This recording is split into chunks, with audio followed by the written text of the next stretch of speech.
Alright, let's kick off with another stream tonight. The picture is a bit shaken, but it's because I'm touching the desk and everything is on the desk. Anyway, I will improve that when I buy another house or so. I don't know. Let's check my stream and do some sharing around. Toastrack board not working right. Let's see, Twitter, Facebook, everywhere.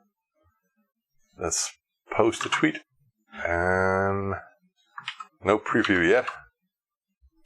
It has no, the preview is here. And then on all the channels, all groups in Facebook, alright. And not to forget my timeline and the Sinclair Society.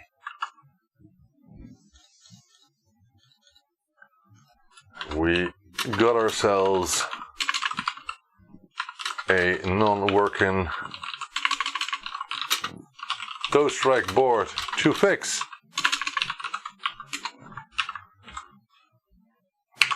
Right.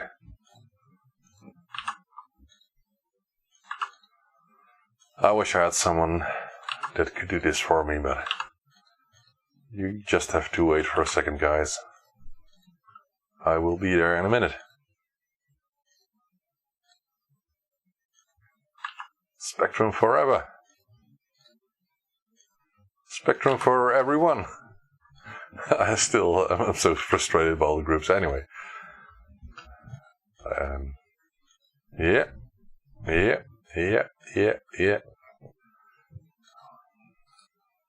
Please do not reply to Facebook at this moment, so I can start working here. Hey Ben, hey Peter, hey Lewis, hey Owen, good evening again.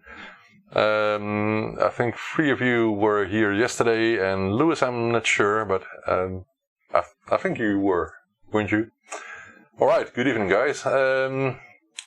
It's 6:30 here, and it's time to work on this Toastrack board, which we started working on yesterday, but we didn't finish that. So to start with, I will get the schematic again, and we can do some diagnostics, because not everyone will have seen yesterday's stream, how it ended with the first diagnostics of the board, so we'll get it in a minute. Schematic. So on my right desktop screen here I got the schematic, and we will get to there in a minute. But I think it's good to just show the test corner here. Let me close my laptop, my other work laptop, because it doesn't have to do anything with this stream. And let's move the camera a bit, because I forget. Oh, sorry. All the noise, I hate that. Alright. Power. So we need 5 volts, of course. I haven't measured the 5 volt yesterday, but we will do that as well, because of course for the first thing you should do is check if you got a decent 5 volt. I think the picture is okay, except for it's not sharp, but let me check if it's a manual setting or something else. Oh, it's on auto settings, so that should work. It's just a poor quality camera. That's with all the cheap cameras, but in 2020 cheap is relative, because this camera still now costs something like €70, so £60. It's a Logitech C922. I think it says Pro on the name, but this is no Pro camera, of course. The other one here on my work desk is a lot better, as you can see. But that's a €250 camera, the Brio. But anyway, we're not focusing on that at this moment. Let me move this aside so you can see what your people are talking about. Hey Franco, you made it! You were on time in the stream tonight. Mark, good evening. Brian. Ah, yeah, of course. Edinburgh Retro PC. Is it Simon? I'm curious. I actually should offer my Chinese webcams. I ordered a lot, and I still have to offer them. Did I show you guys these cameras here? And don't think I just bought some and I want to offer the crabs. But these are actually quite decent quality, and I've tested these and ordered more of them. So I should offer them. This is the quality that you are seeing when I sit here. So the quality of this camera here. And it's not the best quality, of course, but it's definitely not the worst. And I think it's comparable to the cheaper Logitech cameras. And these are far more reasonably priced. So I want to offer these in the ZX Spectrum web shop. I know it's totally unrelated, but just because we can. I should do that someday, but I don't have time for it yet because many people are waiting for other stuff. Alright, let's get to some first testing here. Let's switch to... Oh yeah, we are at the cam already. Let's get the die card out, which are offered on the ZX Spectrum shop, but currently they're out of stock, I guess. Let's see what we get. Oh, nothing, because that's what we tested yesterday. But we can see that we got I'm not sure if you can see the LEDs here. I will move the board a bit and you can see we have 5 volts, 9 volts, but no 12 volts and no minus 5 volts. And the first thing I was thinking about, of course, there aren't many Toastracks that need repairs because Toastracks are quite rare and wanted, and most of them do work. But this one actually doesn't have minus 5 volts, and the schematic says that it should have minus 5 volts on the circuit, and it's interesting because there's no use for minus 5 volts on the board. But first thing I want to check is, do we have normal 5 volts? Because before continuing, it's important to know if the 5 volts is actually 5 volts, and it says 4.969, so that's good enough for me. So the 5 volt isn't really a problem. So that's the same as yesterday, of course. So we could see some activity. So it seems the CPU is doing something, but we do not have picture output because I'm in the wrong input at this moment. We should get to... I'm not sure why the remote is not working. So first, let me check if the batteries are indeed empty or there's something else going on here. Oh, come on, I have more batteries here. Yes, we have an IKEA around the corner. So, Eindhoven got everything you want. There's nothing we don't have. Let me see, does this work? Hey, indeed, it was the batteries, but it's kind of strange because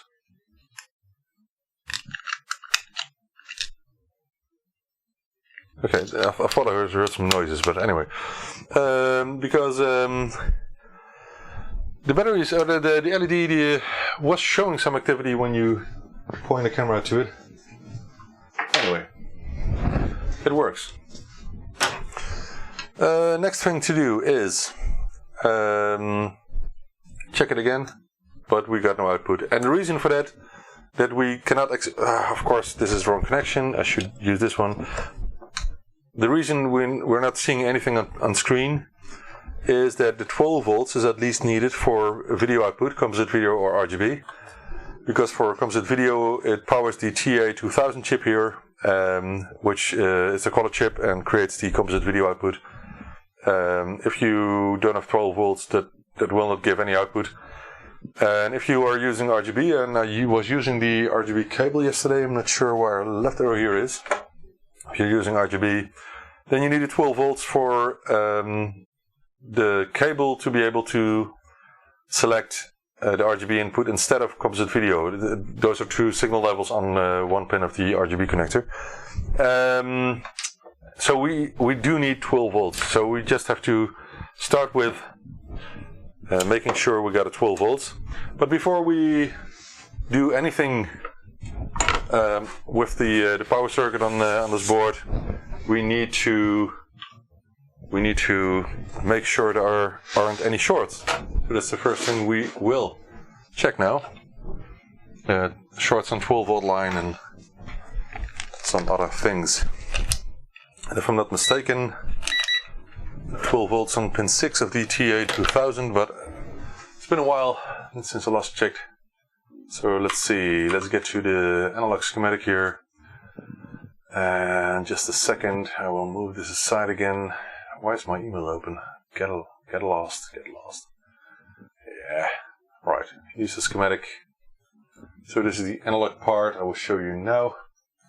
And you can see the TA2000 in the middle here. And on pin 11, I don't know why I said pin 6. Anyway, it's pin 11, it has the 12 volt line here, it's coming in here. There's some delay, I'm not sure why this is, by the way. And then it will go to pin 11. So we can check if there is a short on between pin 11 and ground. Maybe the TA2000 chip is bad, and otherwise we can check the auto circuit again. Of course we have, let me check, 12 volts not used anywhere else, I think. Oh, here for TR10, so that could still be a cause, but it's connected to pin 11 as well. Yeah. Of course, pin 6 comes with video output. So if we measure pin 11 and see any shorts, we can check that circuit, but I don't think that will be a problem. Let's get to the digital part and check if 12 volts used anywhere else. It is used for the RS-232 output, somewhere around here. So we got 12 volts here, and we got minus 12 volts as well. There should be minus 12 volts. Oh, no, I'm mistaken, sorry. The keypad and RS-232 connector only carry 12 volts, no minus 12 volts. So this is not a real RS-232 output. If you want to make it real, you have to do conversion to RS-232 output levels. So you actually need minus 12 volts and plus 12 volts. That's, if I remember correctly. Because here only 12 volts is used, I think. Let me check. I think so, but then I have to check. Oh, here, minus 5 volts used here. Why is it used here? What is this for? Oh, no, sorry, I'm mistaken again. This is a generation of minus 5 volts, but it's a bit drawn a bit, but unclearly, because this is the power circuit here, but here on the keypad and RS-232 circuit, the minus 5 volt circuit is is drawn. But so this is a bit crazy why they did this. There's no reason for this. This line should have been connected to this line here. But anyway, what are we talking about? At least that's what I think. So as you can see, there is a minus 5 volt created here, but it's not used in this board anywhere. So I do wonder what that's for. But it's not important.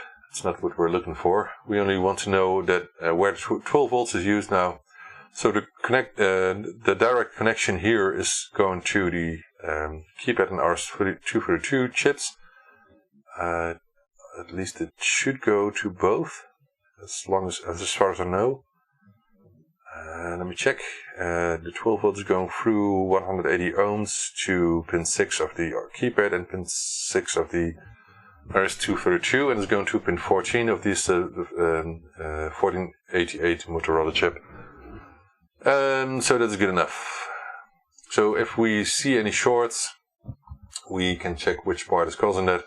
That's what we want to know, because we're going to fix the 12 volts, but first we have to know if there is any short, and then we can swap tier 4 and tier 5, of course, as always, which is the same on 48K boards. So let's check for shorts. What's the best place to check? Well, we can check pin 14 of this chip. I'm not sure where the ground is connected here. Oh, pin 7, pin 14 and pin 7, so those are normal pins. So what I will do is I will do a check between those pins with the impedance setting on my multimeter here. And it's set to beep. But that's not the best, by the way. Let's just check for impedance, because we want to know if there is a low impedance. The 1488 chip is this one here. I hope you cannot see it, because let's do it this way. There you can see it. This is a 1488. This is pin 14. This is pin 7. Yes, let's see what the impedance is. And it's rising to 1.5 kilo ohms. And if you want to know if that's a good value, what you do is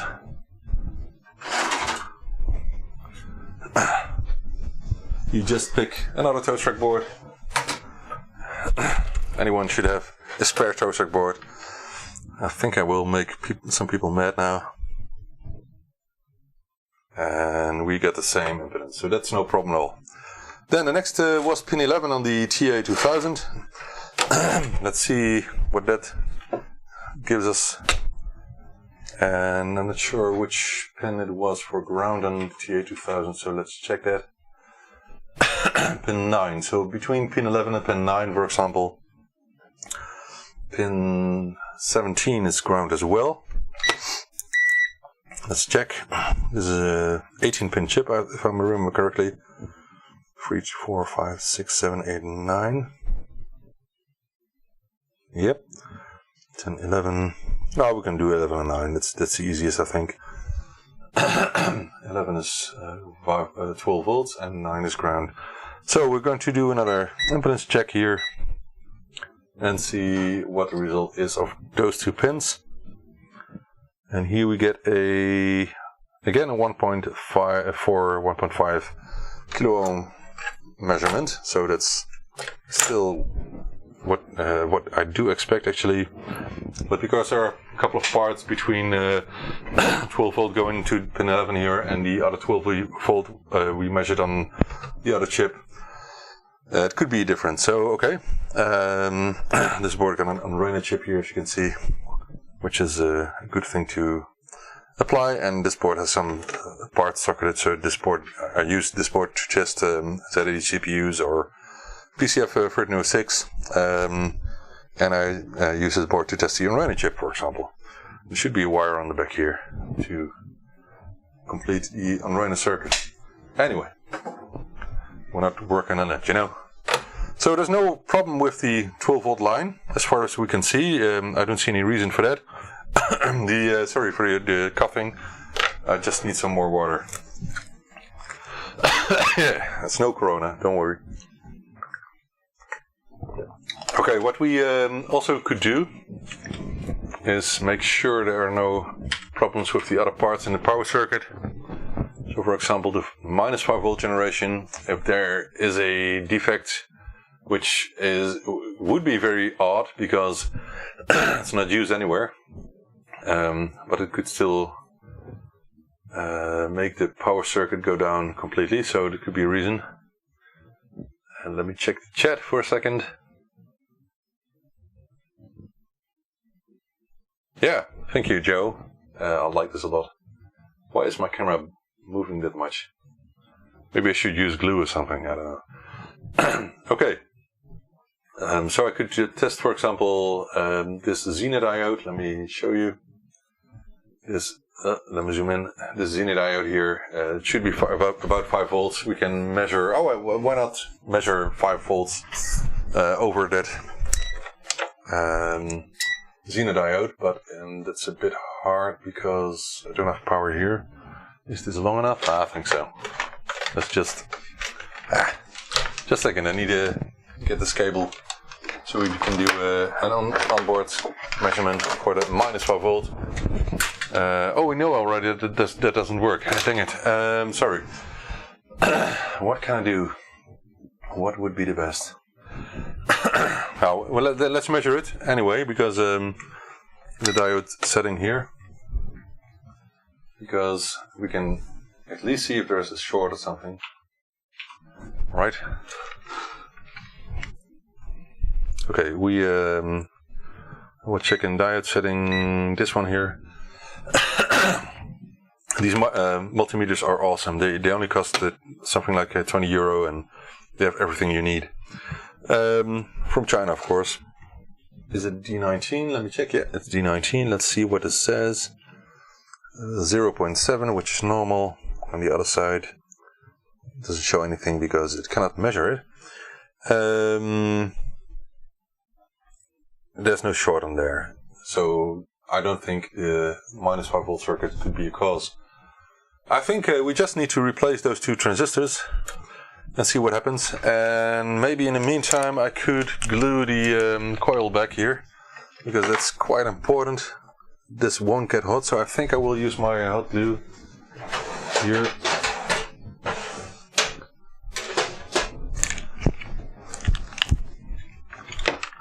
We'll need a couple of minutes to warm up, and I need some power here, but all my outputs are in use, so I need to remove one for a second. Alright, sorry for all the bumping. We'll glue that back to the board, because if this moves too much, of course, that can cause shorts. We don't want it. And in the meantime, we're going to replace those two transistors, which I have plenty of new ones and used ones, but for these boards I only use new ones. Let's use a ZTX 653 for TR4 and a brand new ZTX 753 for TR5. Those are the real compatible replacements. Some people use other types, but these are the two best to use replacement parts. I'm trying to improve the reset cable a bit. Looks a bit better now. A bit. It's not perfect. And I hate these switches. These switches are awful quality, but anyway, what can you do about it?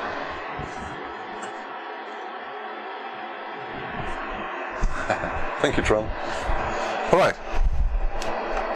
So this one is heating up. We will use that in a minute. And in the meantime, let's swap these two transistors. And my guess is that's the only thing that's wrong with this board for some reason. It's hard to tell why, and I like to be able to tell what caused this defect. At this moment, my best guess is that the person, someone at least, used the wrong power supply with reverse polarity, for example, compared to the original one. It's hard to make sure, because it looks like the 7805 voltage regulator is the original one on the heatsink. So this one here looks like it's original. It's hard to tell. Maybe it's a new one. I don't know. So if someone uses a wrong power supply, most of the time that's the first part that is being damaged, and that doesn't seem to be the case. So it's hard to tell. Let me put something here for weight, otherwise the board will move like crazy.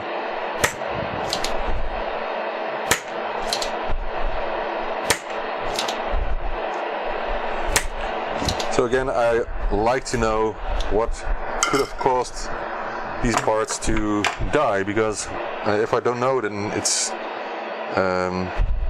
to be expected that it will happen again, you know. Okay, TR4 is the 653. There's a bit of solder on the top here. Let me remove that.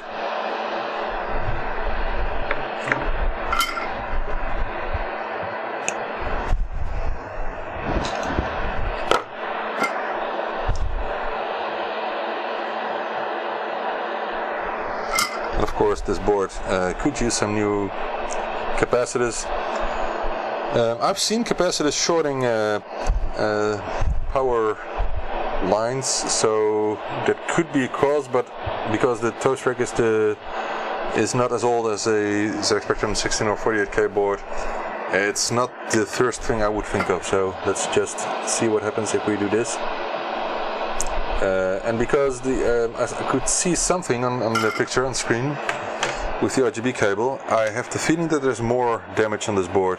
So maybe it has been an external interface. That could have been a cause for this defect, killing power lines and more on the board. But we will see that in a minute. And I hope the ULA chip is still okay. So if the ZE chip is defective, that's not a big problem. We will sort it out. But this one is, of course, the toughest one to replace. Yeah, Franco, that's what I'm thinking. We're on the same line, on the same page.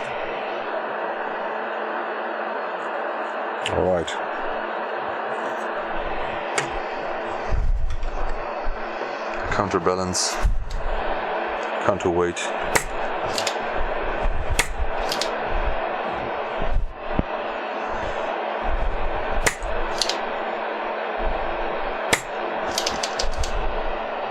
All right.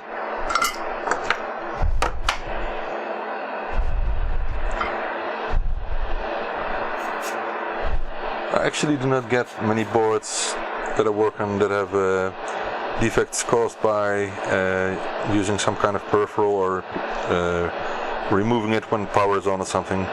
That's not what happens with the boards that I get here. Most of the time it's related to lower RAM errors or something causing the power circuit to die. But on the Toastrack, those same chips are not used. We only have chips that require 5 volts here, so the board could actually be working, but we cannot see it because we don't have any picture output. Only some faint output when we use the RGB connector. That's what I tested yesterday, so I know that already. Alright. So what we're hoping now is to see some more than we did a moment ago. I always check for shorts before continuing, and maybe I should add some solder on top here as well, because these are power lines. There should be good connections.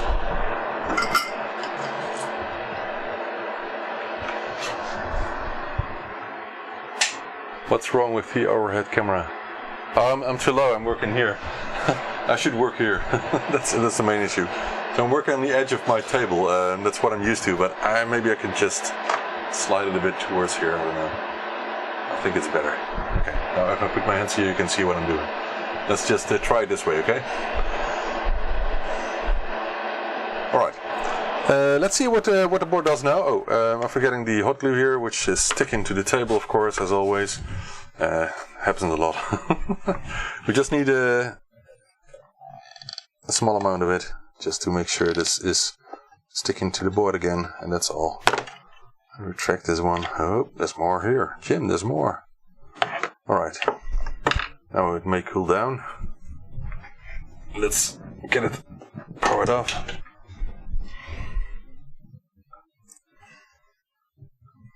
I love hot glue, but it's only I don't like the wires here. They're plastic.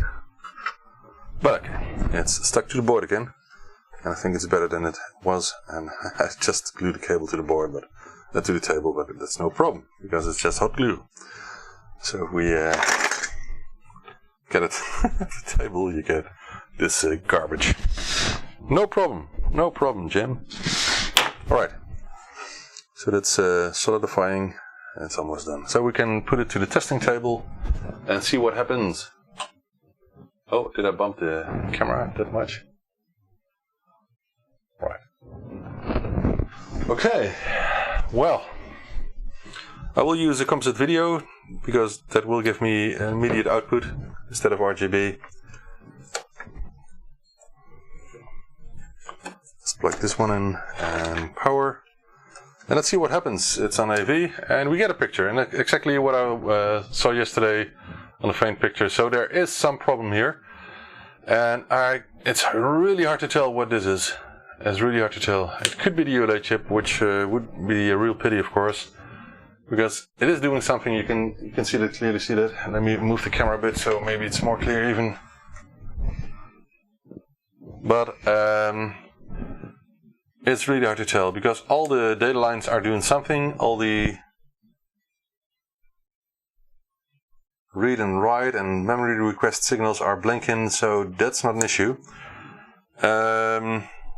So the question now is what to do first. So we got 5 volts, we got 12 volts, so we got picture output as expected.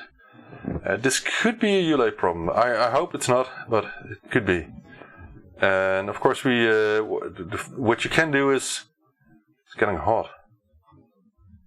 Not that hot, but it's getting warm.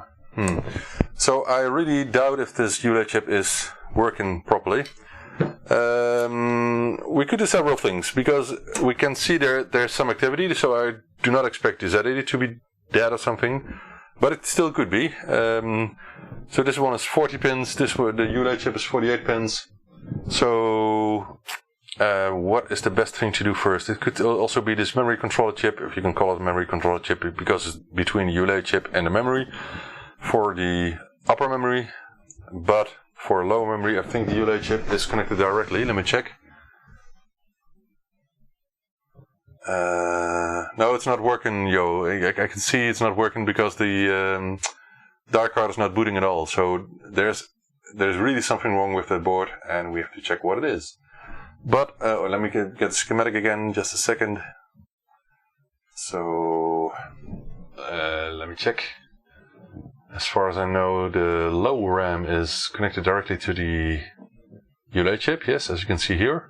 So the right side here is the ULA,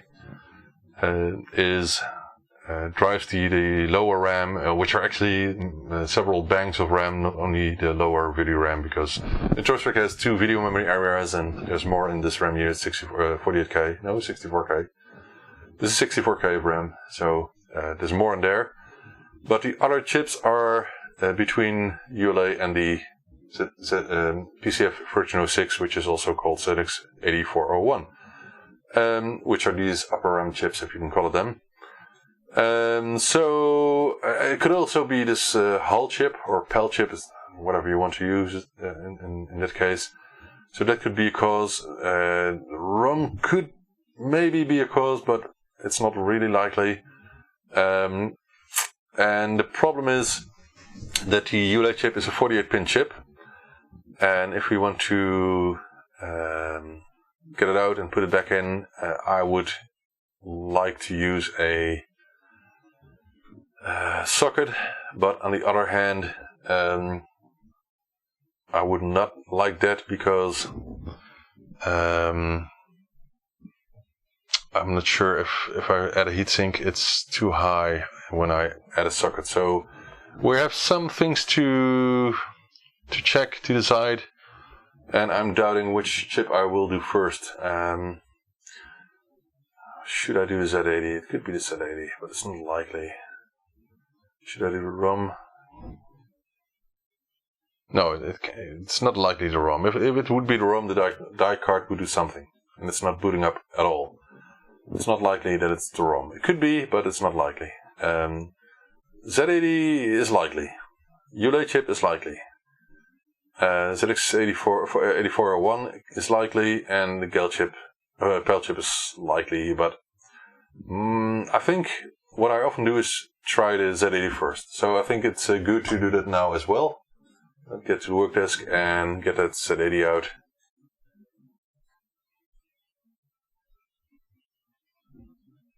Alright, let's see.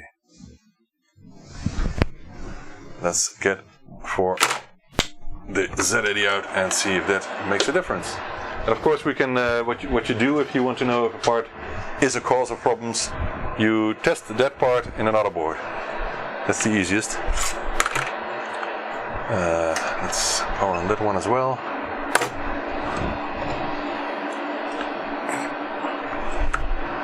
And then the Z80 can be in the socket without any problem.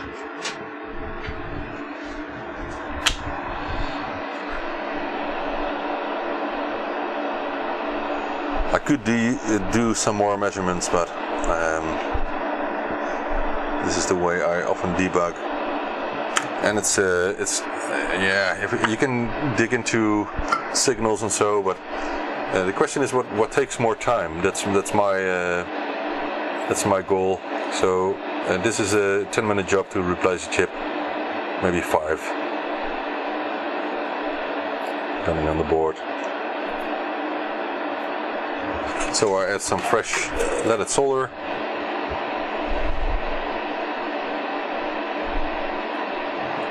And wait for the desolder station to heat up. In the meantime, and until it's heated up, I will use my manual desolder pump. It's still wobbling, so counterweight here.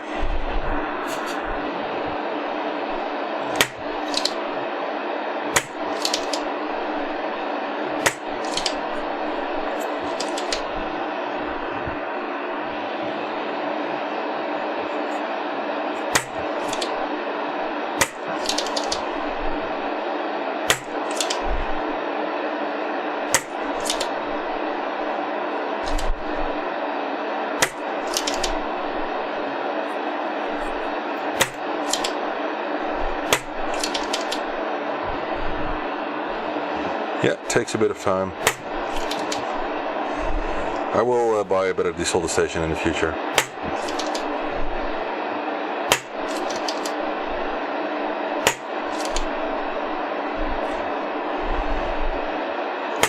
Sometimes it's really hard to find the best equipment for reasonable prices. All depends on what you're, if you're doing this for a hobby only or for some money, or for professional living, for business or something, I don't know, for a big business with employees, then of course you take the best stuff you can find. But for me, this is enough for now.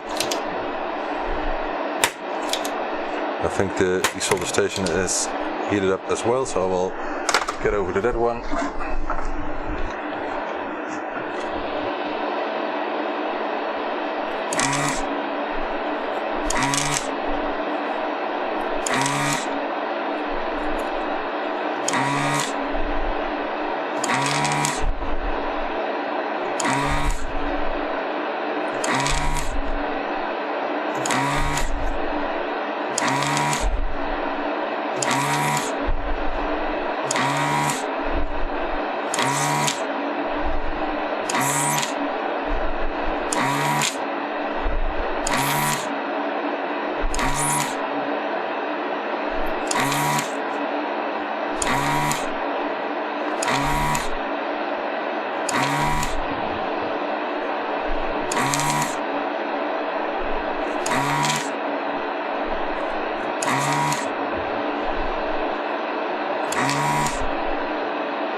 I think that's about it.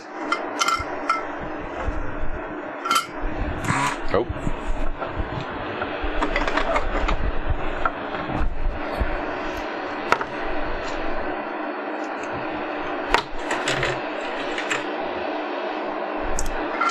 So maybe we're lucky and it's only Z80. It's hard to tell. Could be.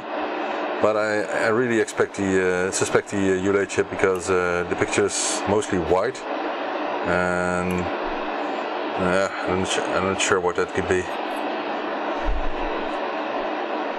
Haven't seen much of that on Toastracks.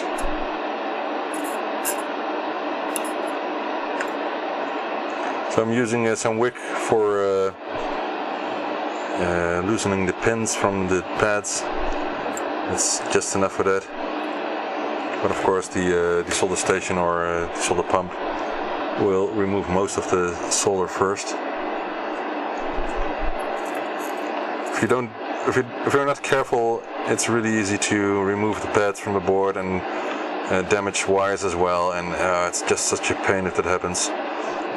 It sometimes happens, and of course you can fix it, but it's just a waste of time if you can prevent it.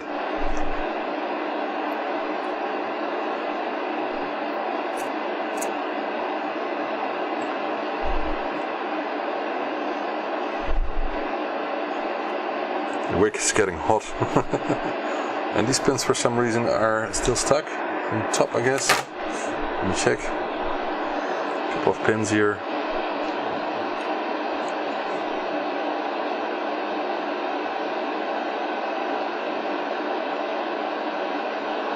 No, it's not better. I just have to do those 3 pins again. That would be the best.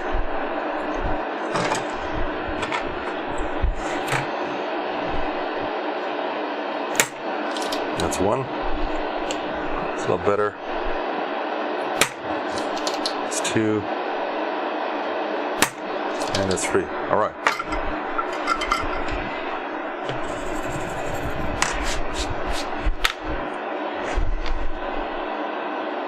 Okay, that looks alright. Now be careful with this. Other people use pliers or something, but I haven't used a big screwdriver, and be very careful. I hate that noise, but it's normal. And no damage. Just what we like. So open up the holes for putting the socket in again. Most are just fine, so It's not really needed, but... And I always use a magnifier to see if I did any damage to tracks. And I can't see any damage, so that's okay. There's some dust on the board here, but it's not a big deal. Alright, let's put the socket in and we'll check that Z80 chip in another board before working on this one.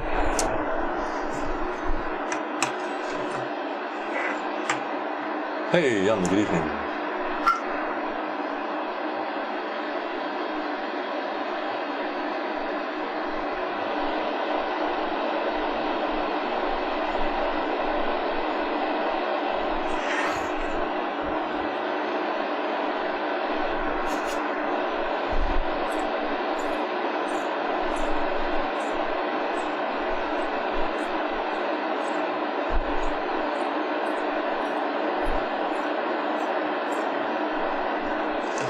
And of course we'll use IPA later to remove any flux remainings and solder blobs on the board that we created, which is important.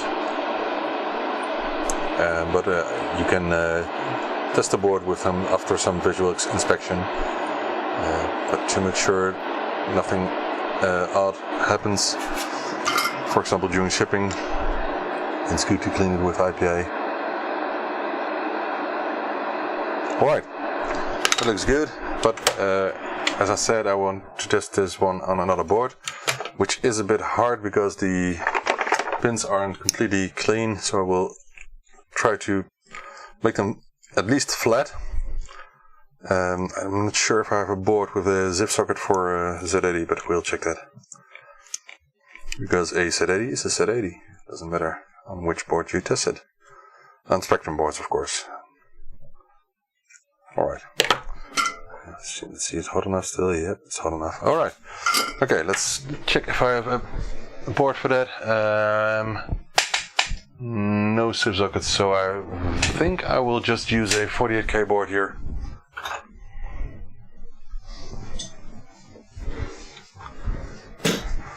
I could put in a zip socket, but there's no real need for that. Alright.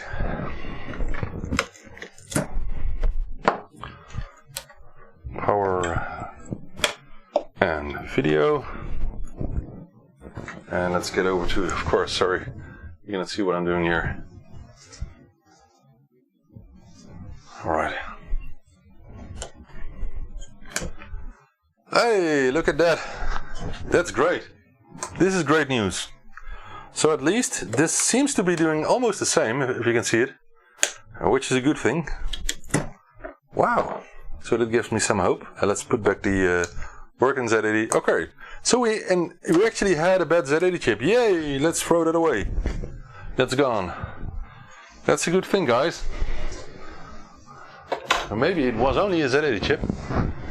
Let's grab another one.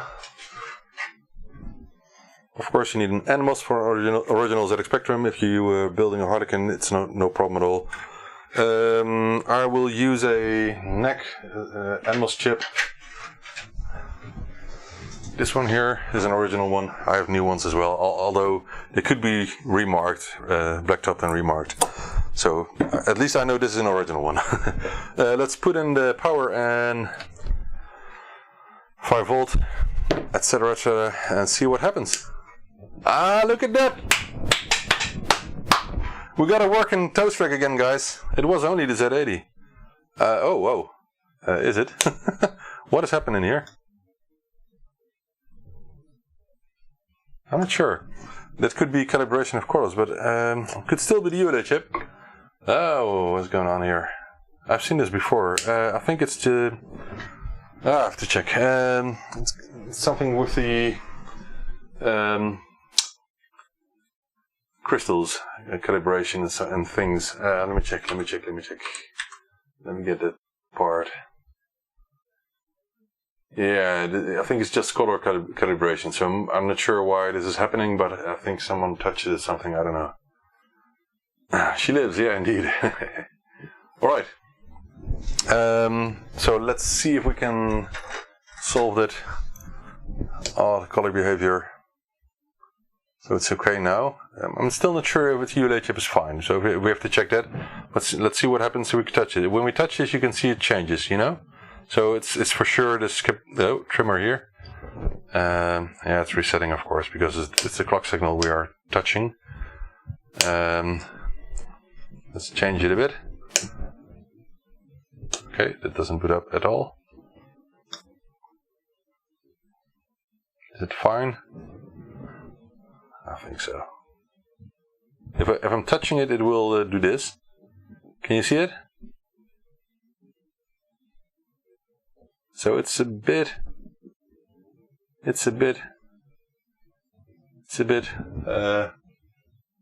its own mind. I'm not sure what this could be. It's only when I touch the capacitor, trimmer capacitor here, so I'm not sure what could be wrong here. I think when the picture is fine, it should be fine. So maybe I'm worrying about nothing.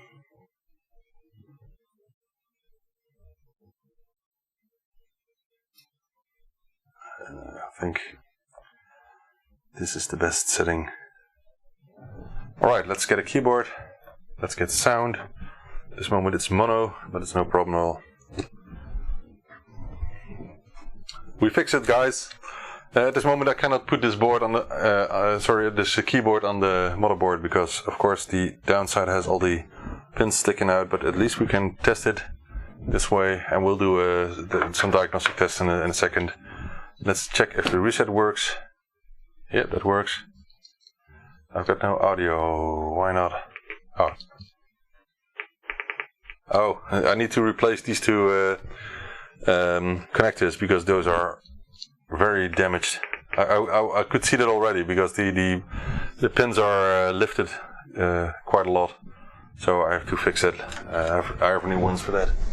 Let me check. Original. So these are the replacements ones. We'll get them on in a second, but at least I want to get some audio. Now let's test the original board. But I want to get proper sound, not all this stuff. Okay, can I improve that a bit maybe? Power off. Let's bend those pins a bit.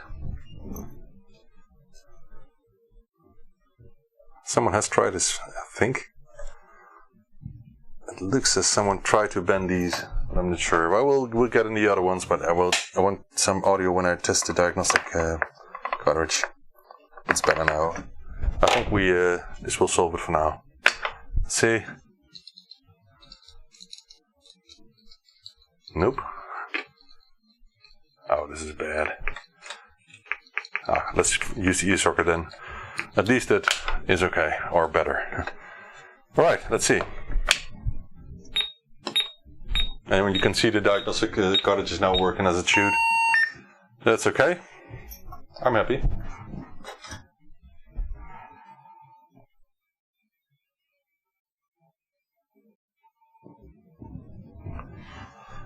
Alright. For some reason the picture was quite bright. I'm not sure if I did it, but I don't think so. Let's see if we can change it easily.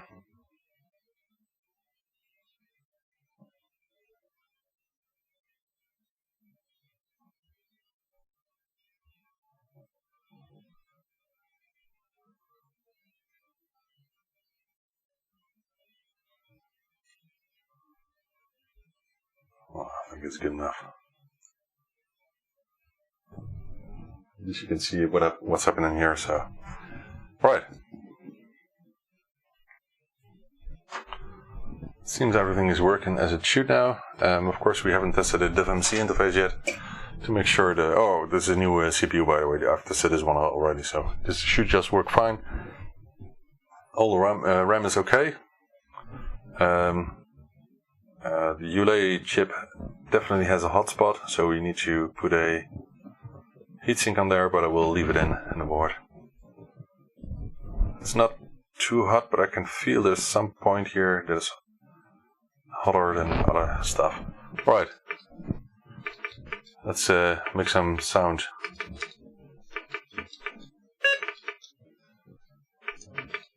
It's mono, of course, because we're using the ear output, or input actually.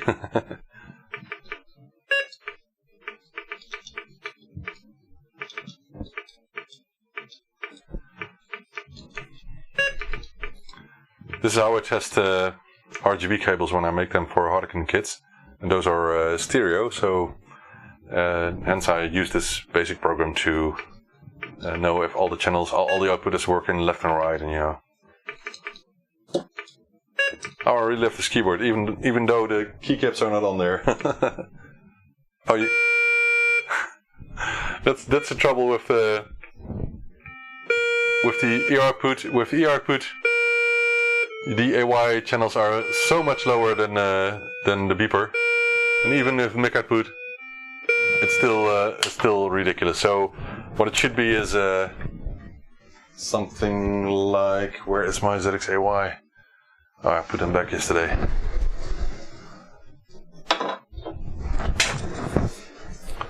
So it should be something in the line like this.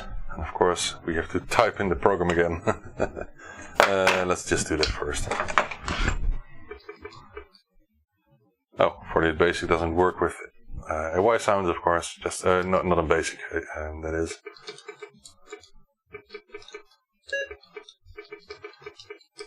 This is only for the stream because, of course, usually I try to save time instead of playing around.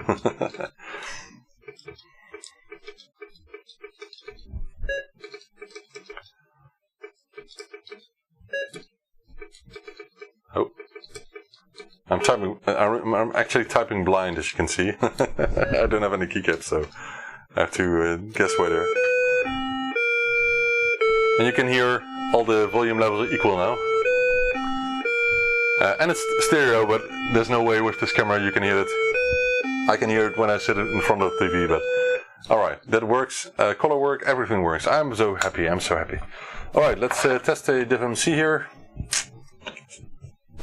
That should work just fine. Whoa, what's going on here? Oh, we still have a problem. What could be the problem here? Let me think what happens. What is happening here? Oh man, this is terrible. I'm not sure what it is. Let me check. Oh man, what's going on? What's going on that edge connector? I'm glad I'm testing this, but something is not right.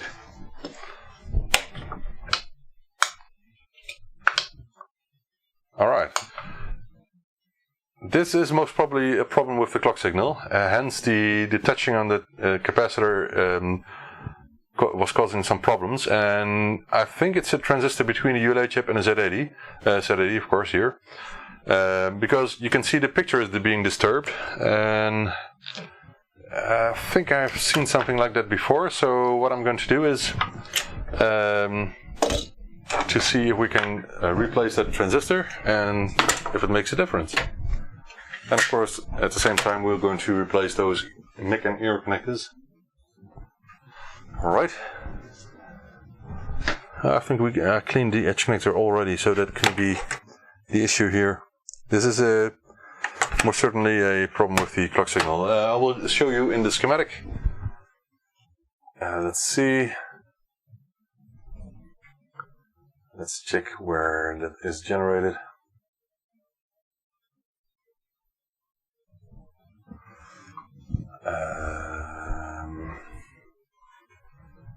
Let's see, so the CPU clock is getting to, I will show you in a second, just a second guys, zoom in, and let's share this here. Okay, so here we have the clock pin of the ULA chip.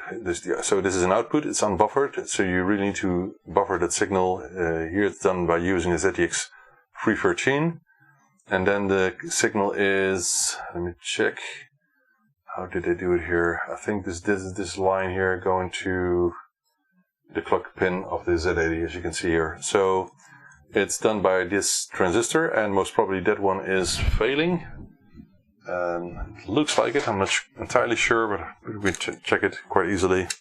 The only thing is I only got used transistors here, but they're all tested, so we'll use one of these. And then at the same time we will replace those sockets.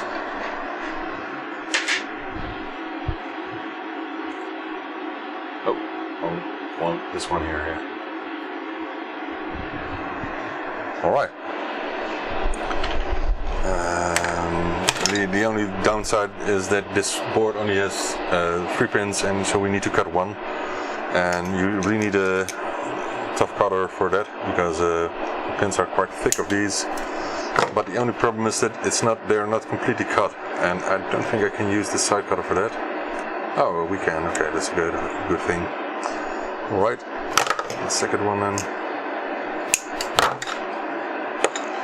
And those parts are launched into the air here. Another one. Alright, let's get these out. So all these things are on the checklist. So for example, when I test the sound output, you will find out if the connectors are okay or not. And if not, then I will replace them. It's all included in the refurbishment service.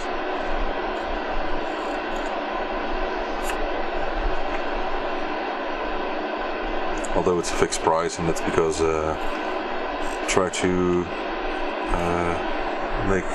make it clear what people have to pay in front of doing the work, you know. So hence I need to have some average price.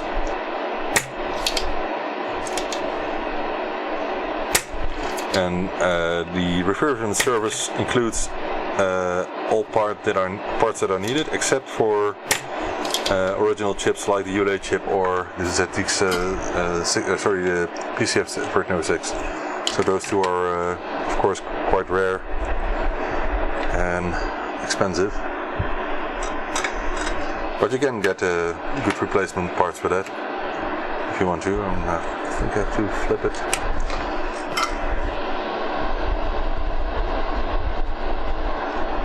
Oh, we can do it this way. So new connectors, which is a good thing. I already checked the DC input connector as well, which looked fine.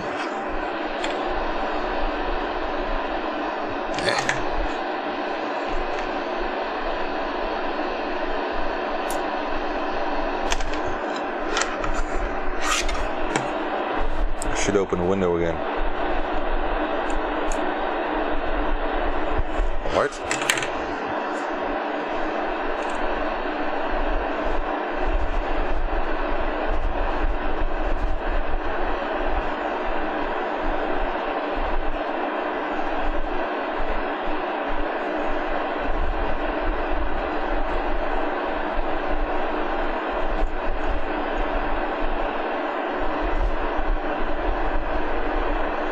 So we will use some IPA for this as well, but not at this moment. Alright, bro. Dropping stuff. So 2 brand new connectors there, which is great. And then we are going to replace TR3, which is this one here. So I'm not completely certain that this is the cause of the problem, but because there were some odd issues when I was touching that trim capacitor, I have the feeling that this has to do with it. I'm not sure.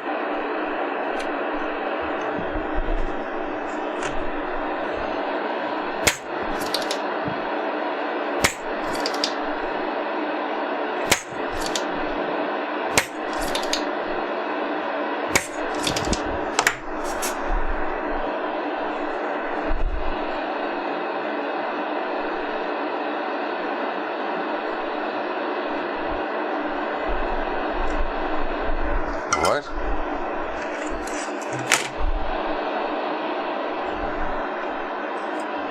And it's kind of based on experience, because I've seen this type of behavior 1 or 2 times before.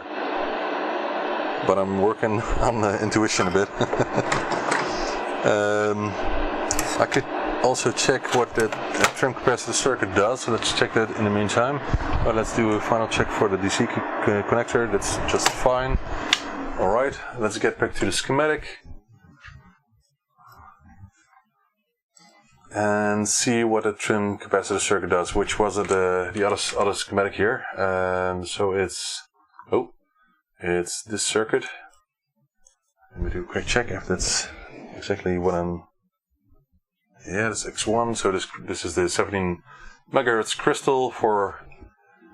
There's only one crystal in the Toastrack, of course. Of course. There aren't two, as far as I know. Let me check. Only one, I think. Yeah, this one is based on one crystal only. Here the 17 megahertz is created, which goes to the ULA chip. Let me check if there could be a problem here. It could be this chip, this buffer chip. That's a good cause. That could be a cause, but because the signal first gets to the ULA chip here, so you can see it here, 17 megahertz. Let me check again. The 8.8 megahertz is created. No, it's used only. So these are outputs of the ULA chip, of course. So we have 17 megahertz created by the other analog circuit diagram, the other schematic, and then it's divided by 2 to get to the TA2000 chip. But we're not interested in that. We are interested in the signal going to the Z80 CPU. So if that is influenced, because this is the signal that actually goes to the edge connector, that could be this transistor. I'm mistaken. I'm mistaken. Haha! It cannot be this transistor, because this is the pin that actually goes to the edge connector. That's a difference between Toastrack and plus 2 actually. Let me show you. This is quite cool. So the Toastrack has an unbuffered signal, a clock signal, going to the edge connector, and that was quite a big problem with the diffMC interface in the beginning. It was solved later on by just removing that clock signal and using a dedicated clock circuit on the diffMC itself. But on the plus 2, for example, you can see it here. This is a plus 2 schematic. That signal come out of the ULA chip, so it's the same as with the Toastrack. It's generated here, so crystal, and it goes to the buffer chip here, which are these two, by the way, these two inverters. Then it goes into the ULA chip, and inside the ULA chip it creates the CPU clock circuit signal, and before it gets to the pin on the edge connector, it's double buffered, as you can see here.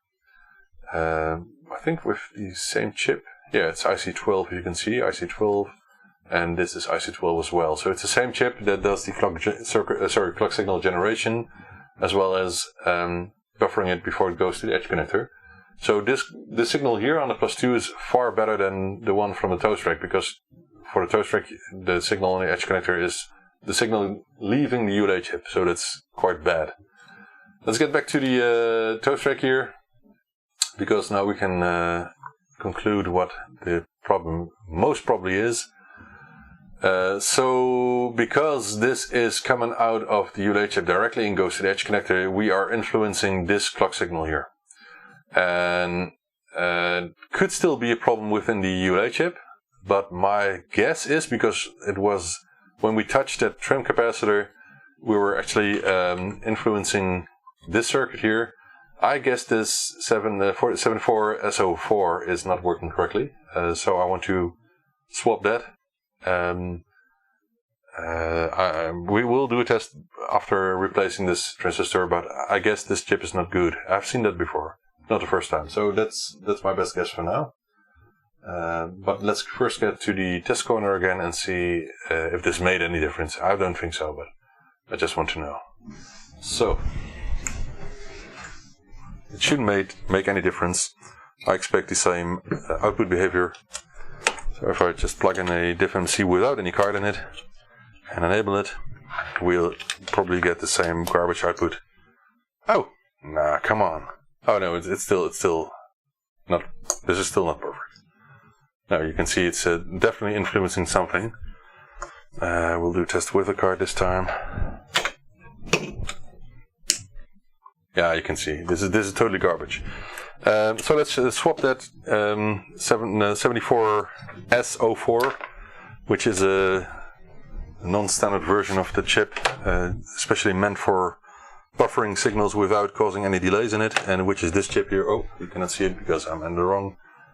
Yeah, the grey +2. Yes, that's the one I'm talking about. The black +2 has a totally different circuit with it. So we're going to swap that chip. You can use an HC04, but the best is if you can find an SO4 as well. I think I got a couple here. Not that many, but this is the one from I think a +2. I'm not sure. HC will work as well, and I've got new ones for that. But this is in this is LS. This is an LS. Sorry, I want to have an S if I have one. Otherwise, I will use an AC. I've used HCs before for the clock circuit. That should work. I don't have any S types at the moment, so that's a pity. Do I have one on my other Toastrack board? Let me check. No, it's soldered as well. So I think I will go for the HC type, which is from a Spectrum board as well, this one here. And I have new ones as well, so we can use both. Anyway, let's remove the chip. Let's get a 14-pin socket.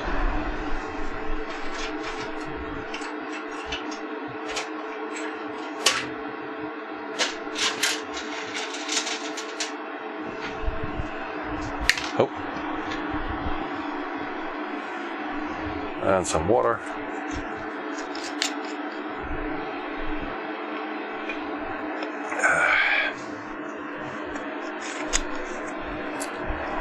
So it seems this board was damaged in some way. I'm not sure what it was. Maybe some external device.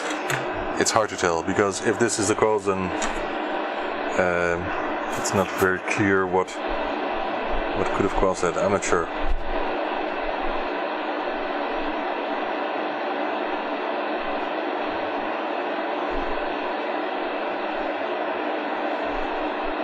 Alright, so only 14 pins, so we'll use the manual sucker for this. Oh, I bent a pin there. Why is this happening? I don't know. I think the pins are quite long of this chip.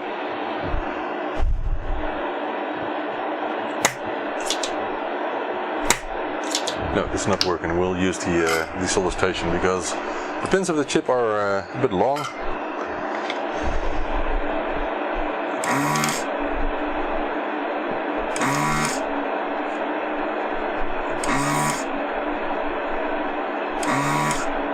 Okay, it's clogged again.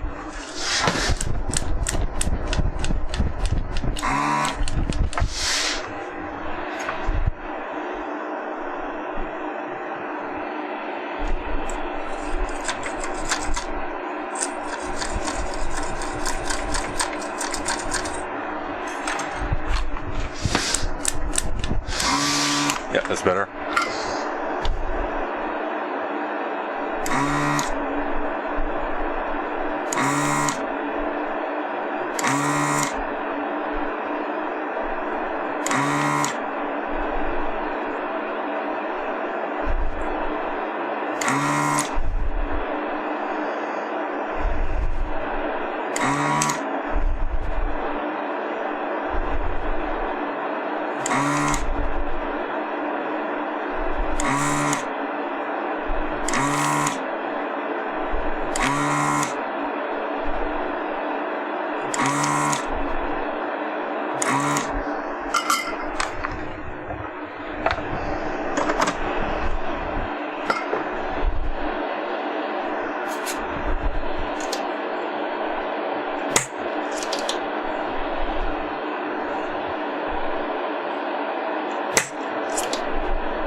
It doesn't work at all. Stupid. Just that one pin.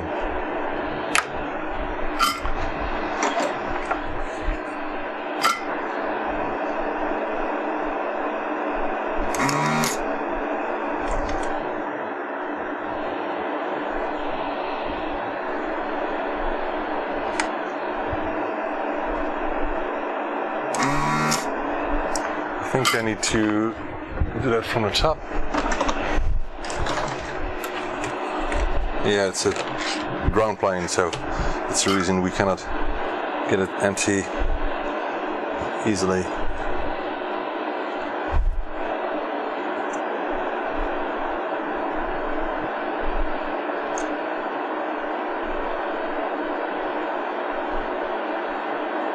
Yep, now it's open.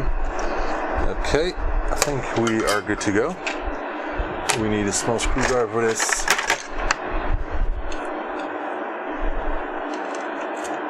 Yep. Oh, I hope you're able to see what I'm doing. Without damaging any tracks again, we move this one aside and clear the holes.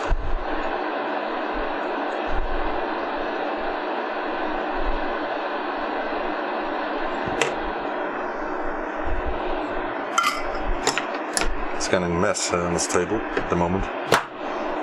So let's move some stuff here, because I don't like to work in a mess. I like to work on a clean table.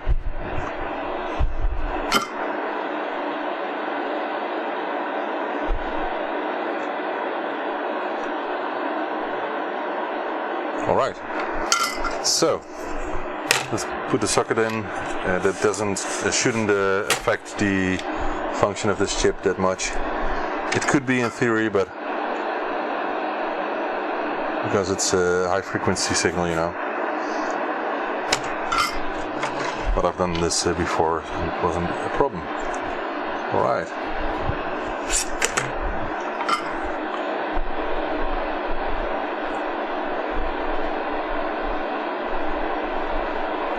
And if this isn't the solution, then we still could have the problem that it is the ULA chip, of course, because the clock signal is coming from the ULA chip, and I would expect it to be buffered internally, especially because the Z80 sometimes the clock signal going towards the Z80 is disabled by the ULA chip. So I have the feeling that it could still be the ULA chip, which I hope is not the case here, but it could be, and then it will get a lot more expensive, but we'll see. Let's check if this does solve anything. I'm not getting any output here. What could it be? What could it be? It must be the clock signal. Let me get the pull thingy. Put in the other chip to see if that does anything more than it does now. Alright.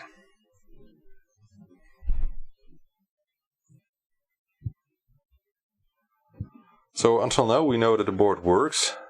There was a problem in the power circuit, but there is still a problem with the clock signal, and it could be a bad chip, a ULA chip. So with this chip the problem remains, but the other clock buffer chip doesn't work the same way, which is a pity. I am doubting if I have a good solution for that now. Let me check if my +2 board here has a... Yeah, this one must have a one in-socketed. Yes, but it's an HCU instead of an HC, so maybe I was mistaken and I need this specific type of chip. So this comes from a +2 board, grey +2 board. Doesn't boot as well. That's odd. Let me think. Maybe it needs to be calibrated, but this is odd. This is unexpected.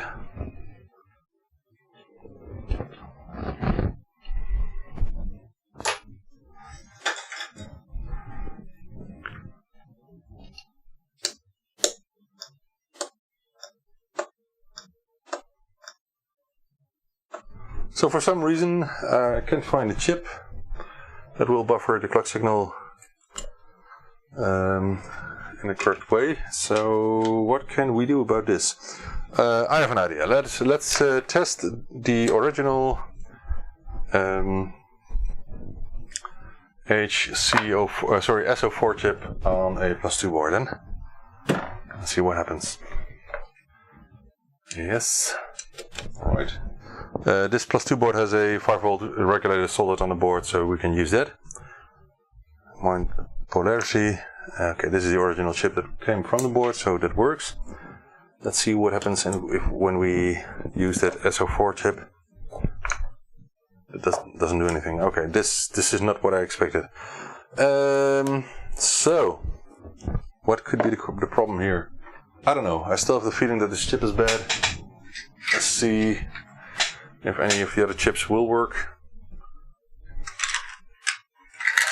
Because I don't have any other SO4s in my neighborhood except for that other +2 board. So this is an HCU as well. This works just fine, and as far as I know, all these chips work that are here, except for the LS types, I think, because these are not compatible for the clock circuit, I think. Let me check. No. So LS is not working, that's what I expect. But there could still be a difference between the HCU or SO4. This is another HCU. Works well in a +2 board. The +2, by the way, has a 35 MHz crystal instead of a 17 MHz, so that could be a big difference, of course. But I do not have any other SO4s, I only have LSO4s here, and I don't think any of them will work. No. So, I'm afraid that I have to get that chip from my other Toastrack here. I have plenty of more Toastracks. I shouldn't say that out loud, but... So it's the clock buffer chip, the 74SO4 in the Toastrack board, and I think I will get one working one from my other Toastrack board here. Yes, there's an SO4, so let's get that one out, because I just want to know if that's the cause of this board. You know, we can source a SO4 later on. That's not that important at the moment. So I got my Toastrack board here, and we'll get the chip out of this board, just for testing.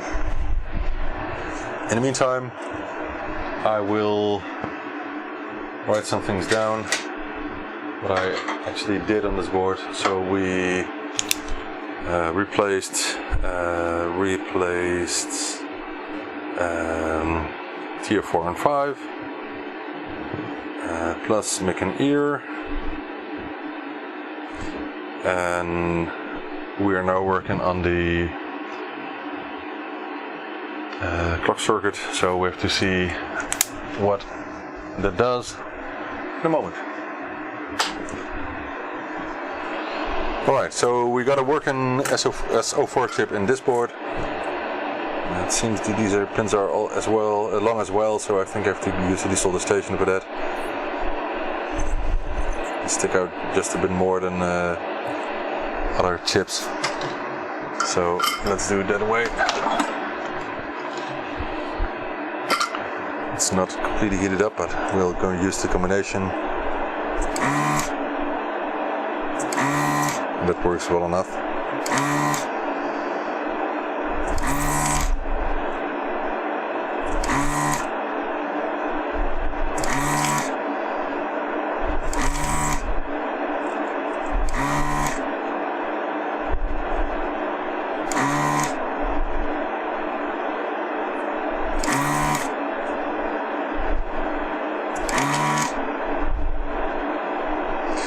Could be, I'm thinking there could be a slight problem with the 5V. So if we get the same behavior, then I should check that, because we haven't tested it on a much load. Although the FMC interface doesn't use that much, but that could be a problem.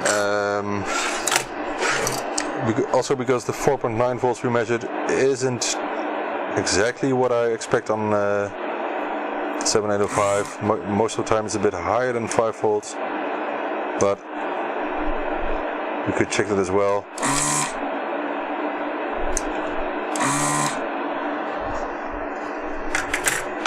Oh.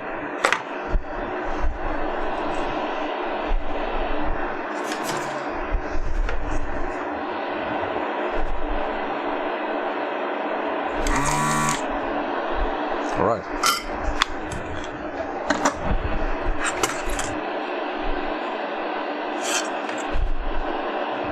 I think it's fine.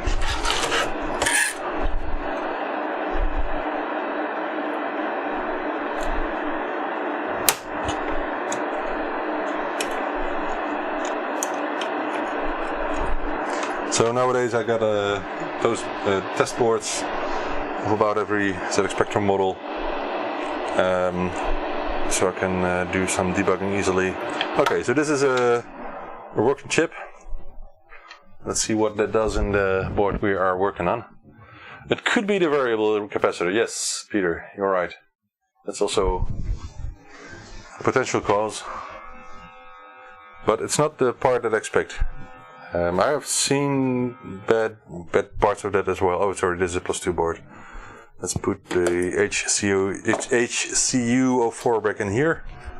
And let's get the Toastrack board here again. Oh, sorry. I wasn't noticing the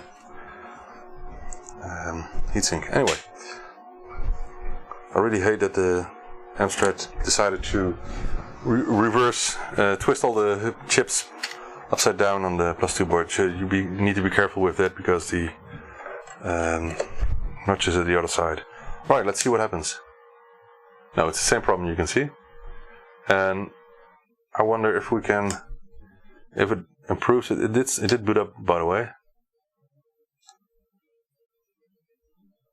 Strange things are going on here.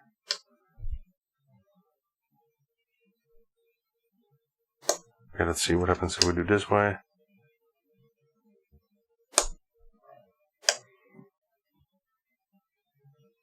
Yeah, it's not perfect. I wonder what it is. Could it be the crystal itself? No, it's black and white again. Could it be the crystal itself? Could be. I really have the feeling the frequency is going upside down, all over the place. So let's do a frequency check and see if it's stable or not. Let's check which pins I should measure. Yeah, scope indeed. Could use a scope as well. I'm now using the multimeter. Pin 6 and pin 7 of the SO4.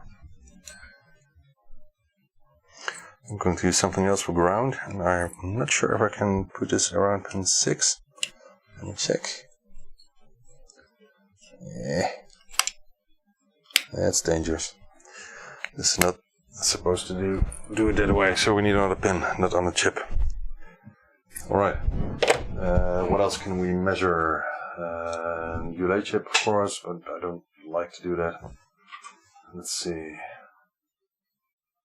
It's only going to the ULA chip, so we have to, but it's pin 1 on the ULA chip, so that's better.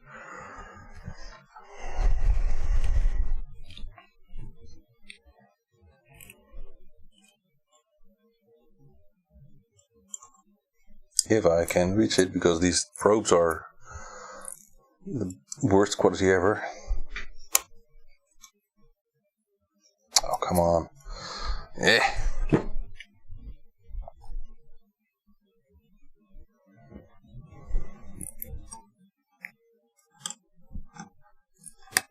No, it won't stick. Okay, we'll do it this way. We need a ground pin. We can use that LSO4, the other LSO4 here. Or do we have something better than that? Maybe just capacitor pin, I think. Yeah, this one here. Let me check if that's really ground.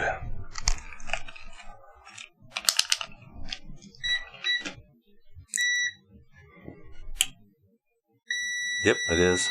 So that's okay. So I'm going to watch the frequency. My multimeter, in this case, could grab my scope, but it's on the other side of the room. So let's try this first and see what happens. And it should be 17.7 megahertz. I think we're okay. And it says 17.7 at this moment. Let's see what happens if we touch this. I think there's lots of noise on it or so. Whoa, whoa, whoa. It dropped to 3.5. Could it be the trim cap? It must be the trim cap.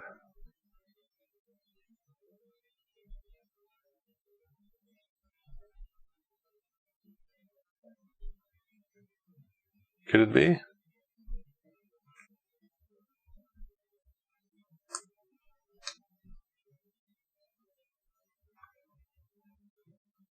It seems so, because it looks stable on 17.7 megahertz, but you can clearly see that their output is changing and the clock frequency doesn't. So I think we have some ripple or something on the signal. Yeah, well,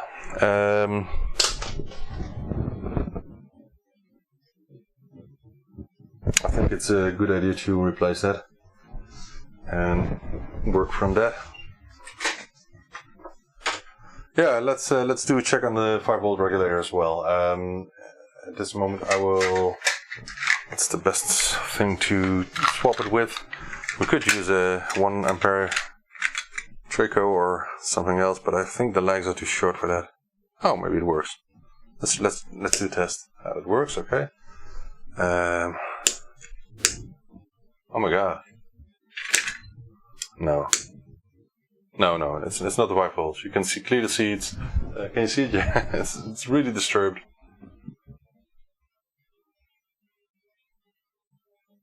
Okay, this is not it.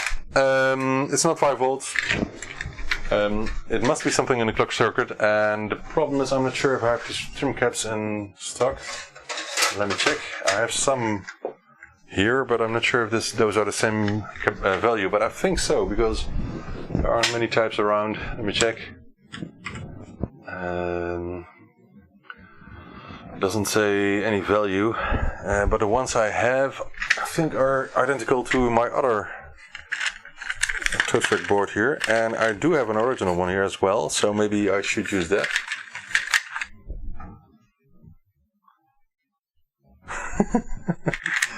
This is serious, Owen. Anyway, let me check. This is exactly the same trim cap as the one on my other Toastrack board here, so I think I will use that one. Let me just move some boards, because I have too many boards around now. And let's see if the trim cap does anything.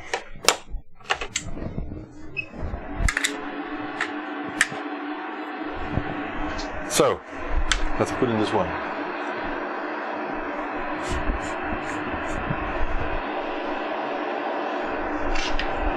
I haven't seen this one, by the way, so this type isn't very common, but on the other hand, this one,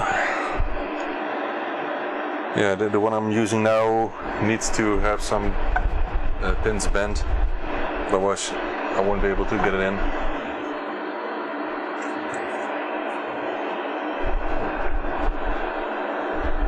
Alright, checking orientation. Maybe this one is poor quality, I don't know.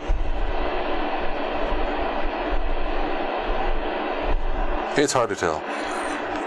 Could it be the crystal itself? I don't think so, but I have seen odd things with crystals sometimes. That's very uncommon. Crystals do not die easily. Right.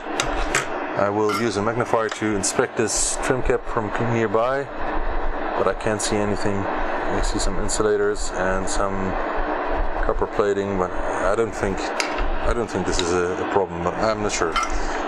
Let's solve it a bit bigger and a bit better. Alright, and then open up the holes there. And then we have to find a way of getting that bigger trim cap in here. Oh.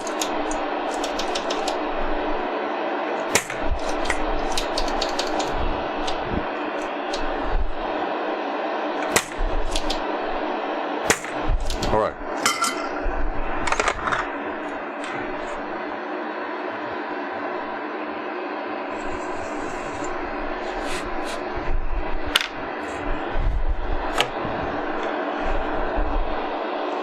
Right, let's clean up the legs of this trim cap.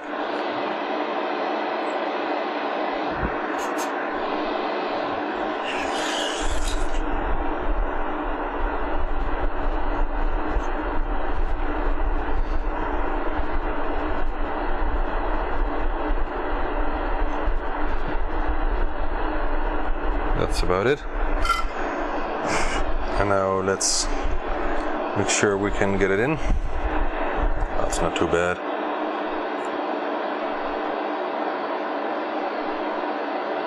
I think we need some minor bending, it's not too much.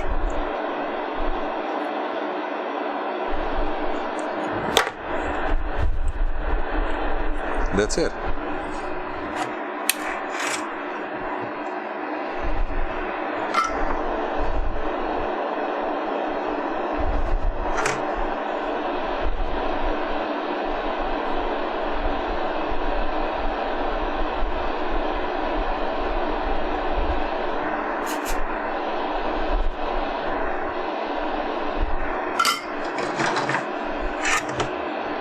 Alright, let's get back to the testing desk.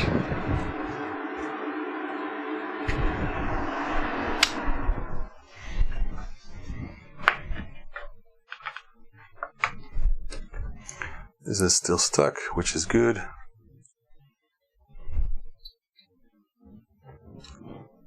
Alright. Let's see, quick test. Right. We have to calibrate a bit. No color. Whoa. Why do we not get any color now? Okay, we just get some color.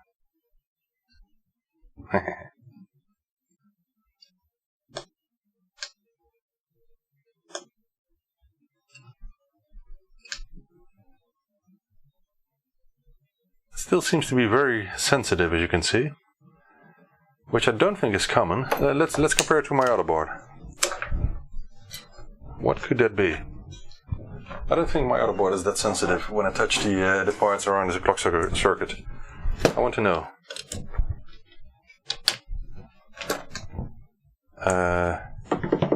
Oh!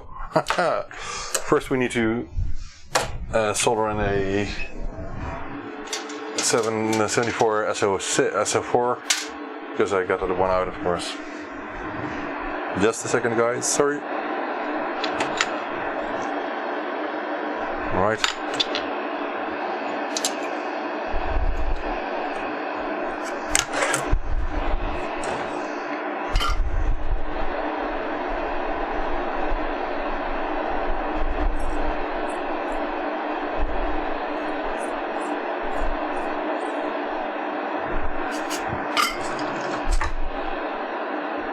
Yep, that's it. Okay, let's get back. And I still have the original SO4 from the non-working board, or non-completely working board, I should say. So this is okay.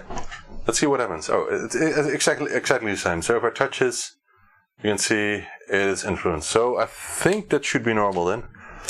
But the question is what happens. Well, maybe I can test a different scene now with this setup. And on my board it's completely fine. So that's what... Oh, sorry, camera.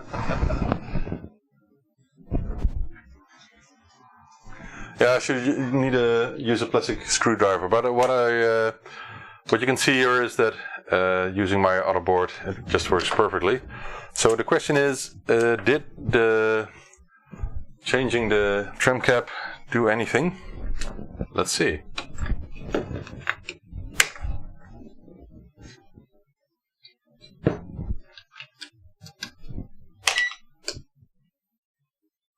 I don't think so. Something else is still wrong. It could be the ULA chip. Oh man, it looks terrible. And I'm even not sure if this is actually caused... Oh wait. Could it be capacitors maybe? I don't think so, but...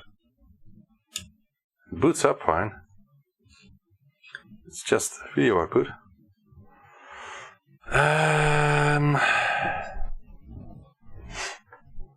I want to check 12 volts when we do this. Let me grab my other multimeter. There's still a problem on the 12 volt line, maybe. Maybe it's caused by something else. Let's see. I think we checked 11 and 9 previously, so I'm just measuring 12 volts here. Carefully. Oh, I said carefully.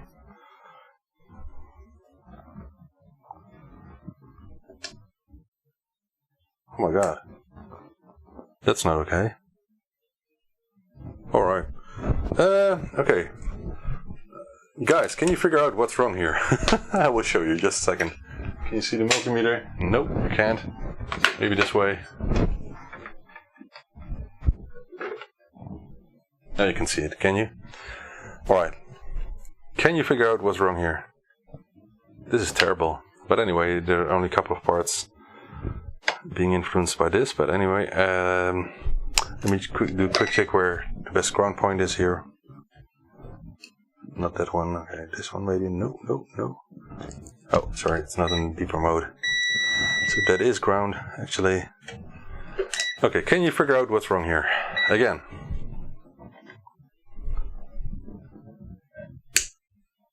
Oh my god. Ugh. Ugh. Have you seen what's wrong here? I don't like that at all. Have you seen it? Have you seen what's wrong here? Tell me, guys. Did you see it?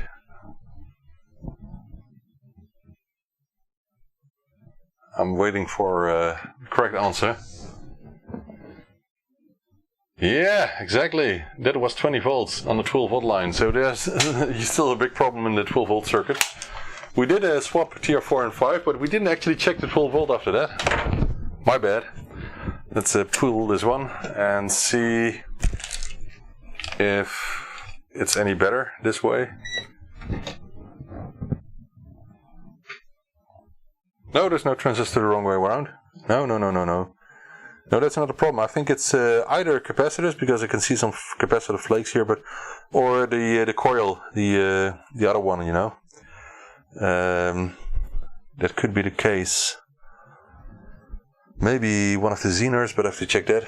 I want to do quick measurements to see if anything changes when the power consumption is lower. It's 16 volt then, which is interesting. So when we have a voltage on the 12 volt line getting closer to 12 volts, the picture output is better. So that's clear. I think that's the last problem we have here. So we didn't fix the power circuit completely. That's the only thing, the only problem. So we need to fix that. No, it won't become a Commodore 64. I do wonder what happens if you plug in a Commodore 64 ROM. Should we try it? Do we get magic smoke or something? White smoke, maybe. Anyway, let's get back to the power circuit and figure out what's wrong here. I'm zooming in on the schematic on my desktop again.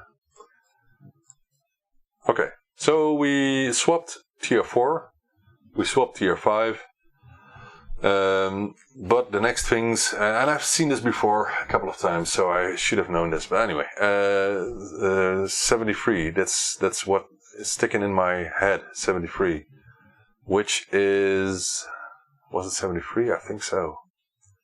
C73, which one is that? Let me check. I thought it was 73. Could be 74. Could be this one. There was a capacitor which does this.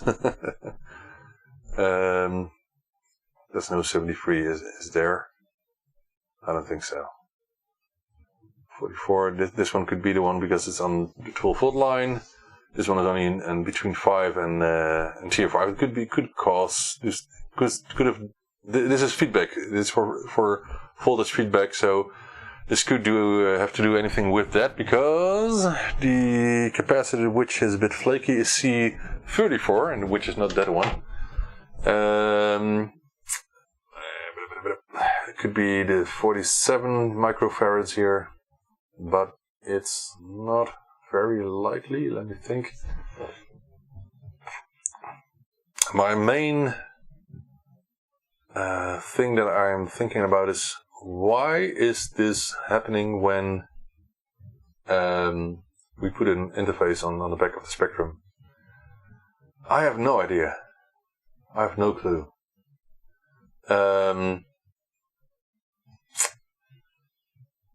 We just have to swap capacitors. I think that will do it. So we're going to replace 74.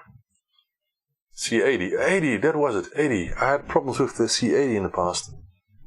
I'm not sure if it has to do anything with this, but let me check.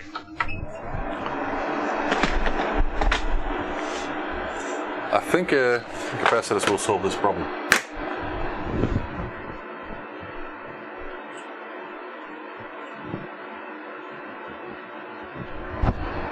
Could be the coil, but I suspect the capacitors here.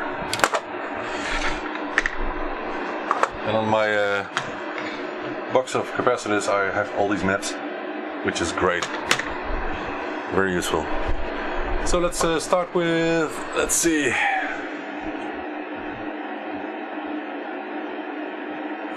Where is it? Yes. Let's start with C74, 4.7 microfarads, which is this one here.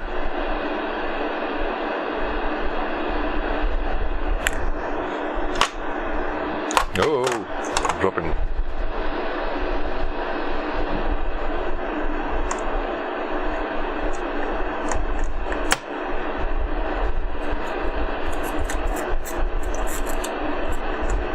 Right.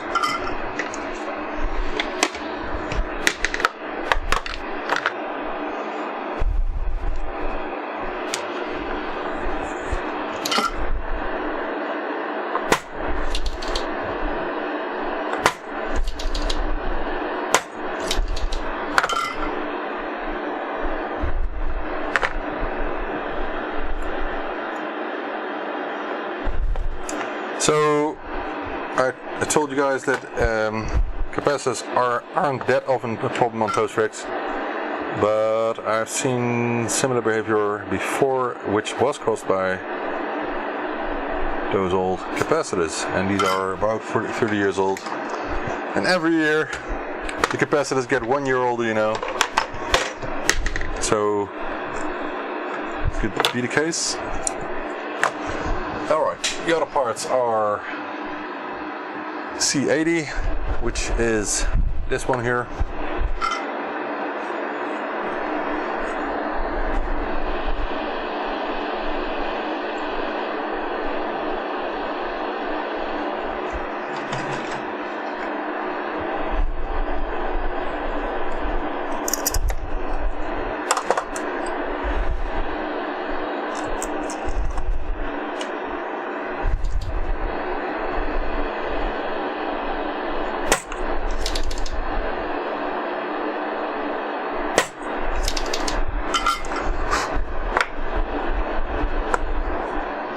And C80 is a 22. Let me check. I always check. Not always, by the way, but often check because I have the capacitor map, so I shouldn't be need to check. But capacitor maps tell me what the priority and the values are. So.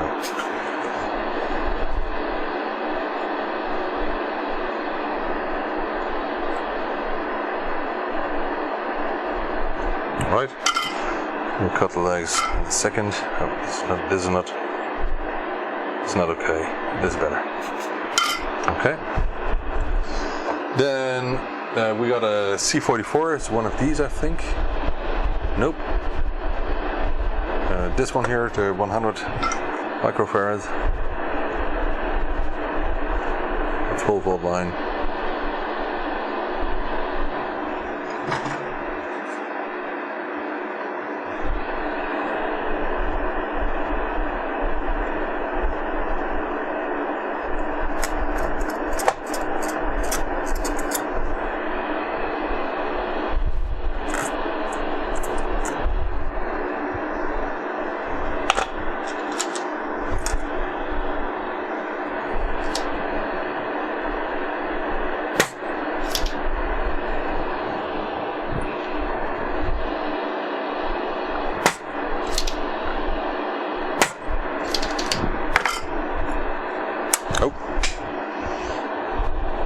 Sorry.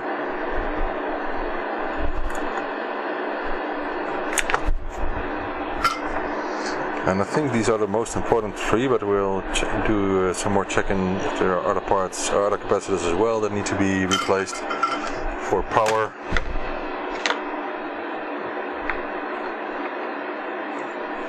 And this actually could put some more load on TR4 and 5, so this could be an explanation of the transistors failing in the first place.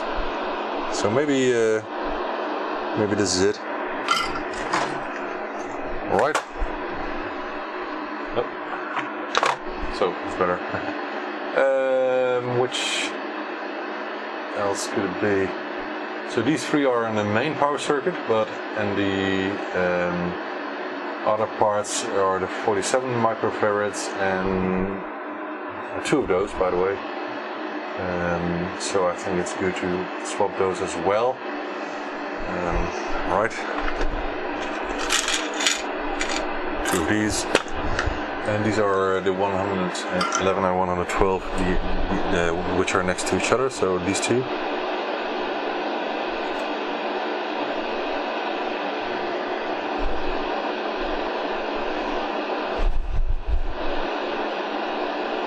I'm curious. So we also, if we forget to write it down, we also added that CPU, you know, and which is a kind of odd. So I want to know what it could have been because of all these defects. Maybe it's a combination, you know. Maybe it's issues on the 12-volt line because of capacitors and some damage because of an external interface. That could be it. I don't know. Yeah, checking priority on my capacitor map, if that's perfect, yeah. Right.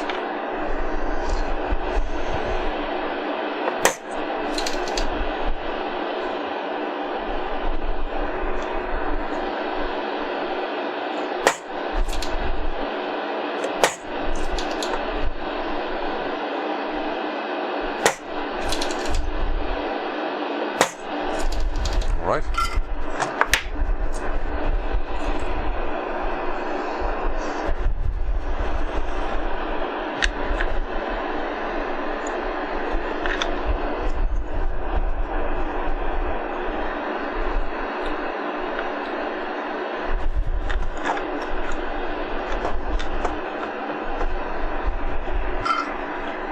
All blue, which also looks quite nice on a Toastrack board.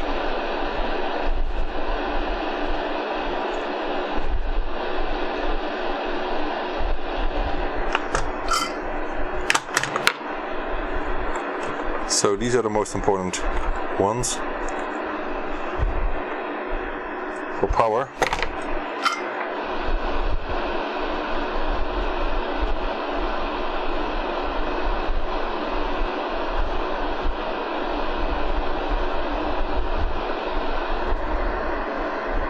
Okay.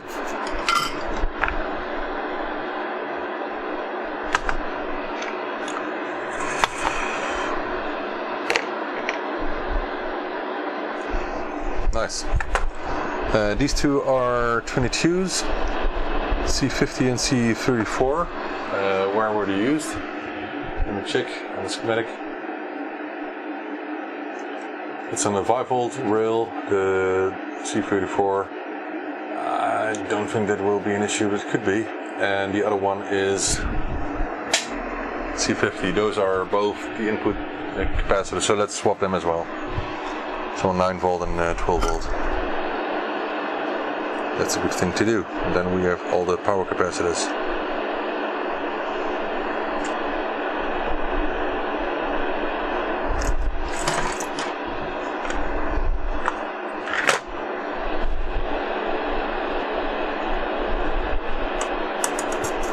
And you may know that we offer these capacitor kits. So a set of all capacitors needed to replace them on a 48K board or on a Toastrack board. And for 48 boards we have two different packages, so one for issue 2 boards and one for issue 3 and up. and those kits will contain all the capacitors you need. So if you do not want to source these capacitors yourself, you can just get a kit from ByteDelight. I think they're on stock.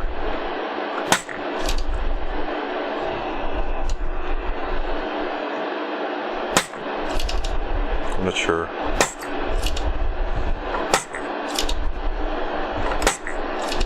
Right.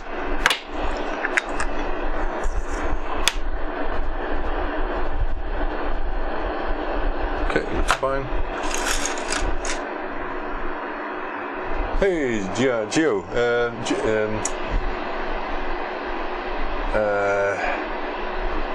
I forgot your short name. Let me check. Gino, was it? I think so. I just noticed some emails from you. I still have to reply to loads of emails.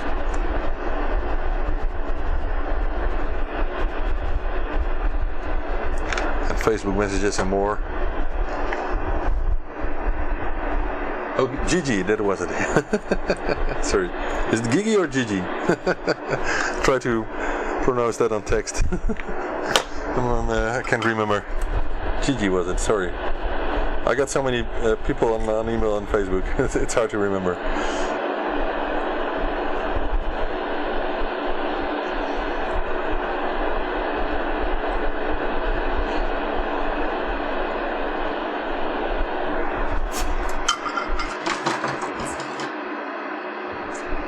Now, well, Franco, the 20 volts mainly disturb picture output, and that's not that odd, of course, because when you put 20 volts on a 12 volt line and a color generator chip, then that will do some odd things.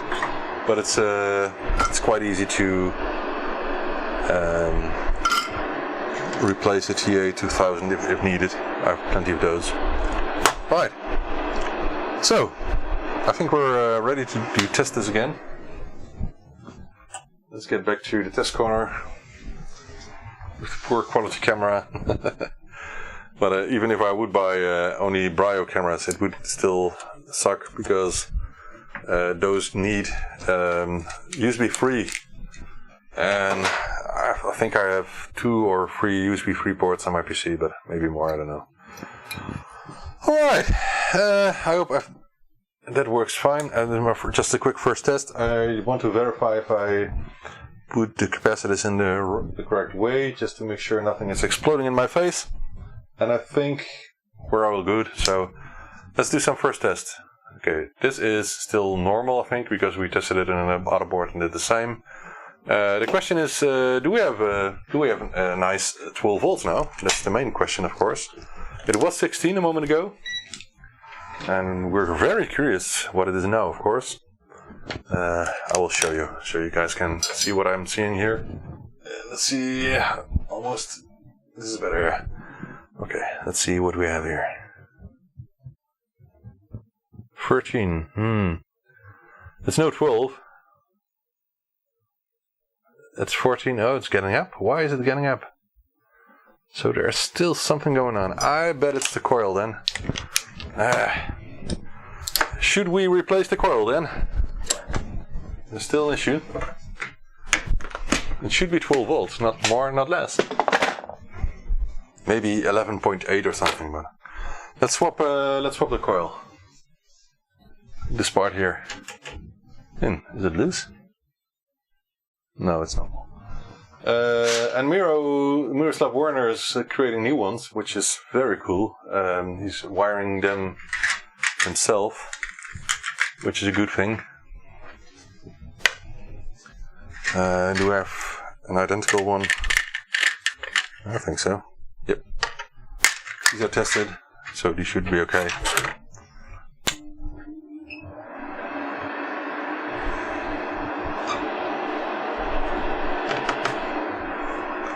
Maybe it's a bit better with the new capacitors, but still it's no 12 volts. And sorry board. Oh, I will take care of you, don't worry. So let's see if this helps.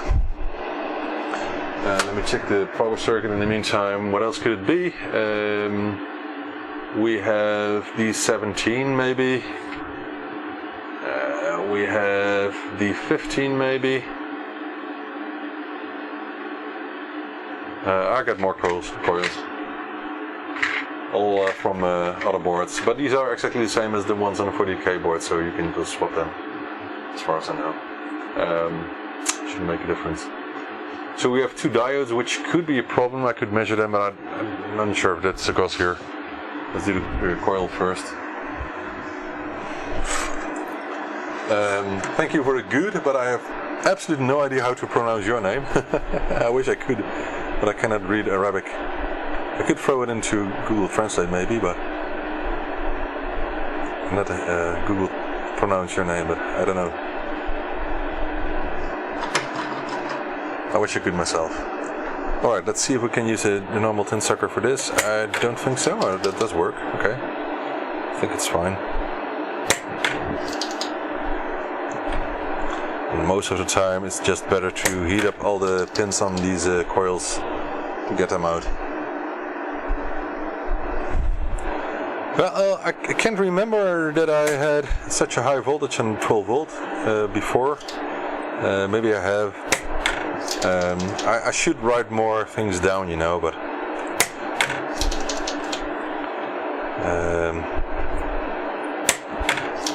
I think like having a forum or something and putting everything on it would be the best, or a wiki or something like that. But I don't do that many boards.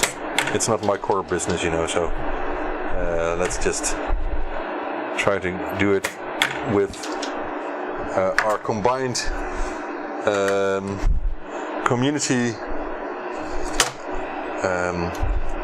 things that we remember. Oh, that one went out just fine. Let's put this one in and see if it does make any change. So if it was the coil, we should see a drastic change. And actually have a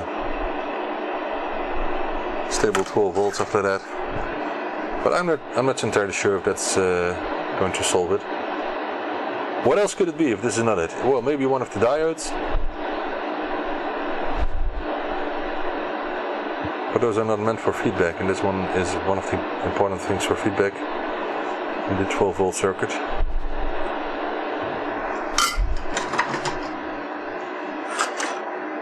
Ah, nice.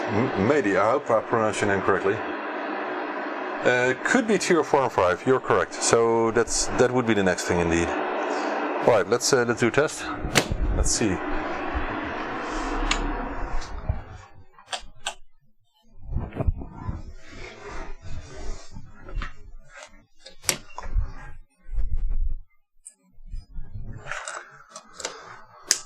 Power's up.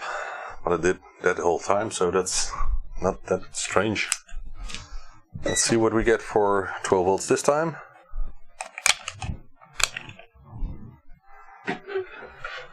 Can you see what I'm seeing here? Yes, you can. So let's see what we have here. Yeah, that's a lot better. 11.4. Wow. Okay. Okay, let's see. This is a lot better. The screen is a lot better. Wow, I think we solved it, guys.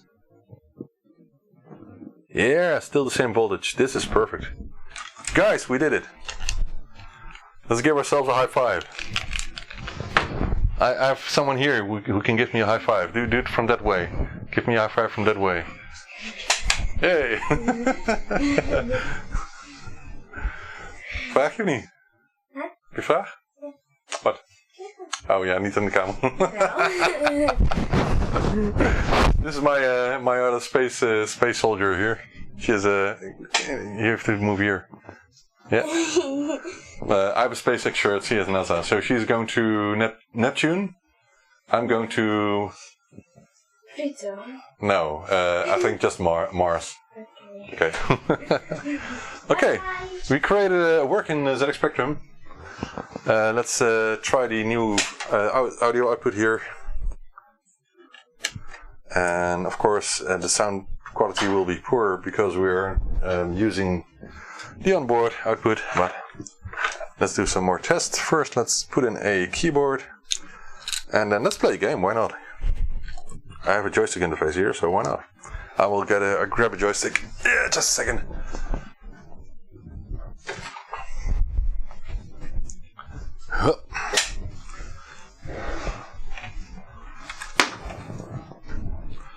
So in the meantime, I will write down before I forget.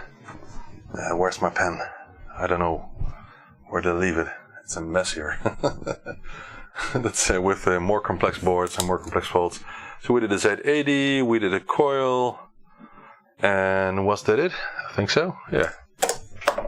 All right. Joystick. I want to play a game. Shall we play a game? Yeah, we will. What game, guys? Tell me.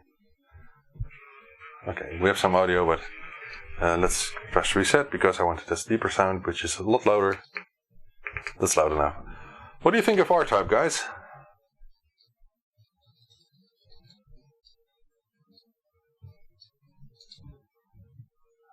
I know it's getting boring, but I just love R-Type. I think this one works, but we have to wait for a couple of seconds. Because the intro... Oh no, it's getting... Oh, of course, it's a snapshot, so we can play immediately. Ah! Doesn't support this joystick. Why not? Okay, I have to load another version. I have more versions of R-Type, I think. Oh. I thought so, but...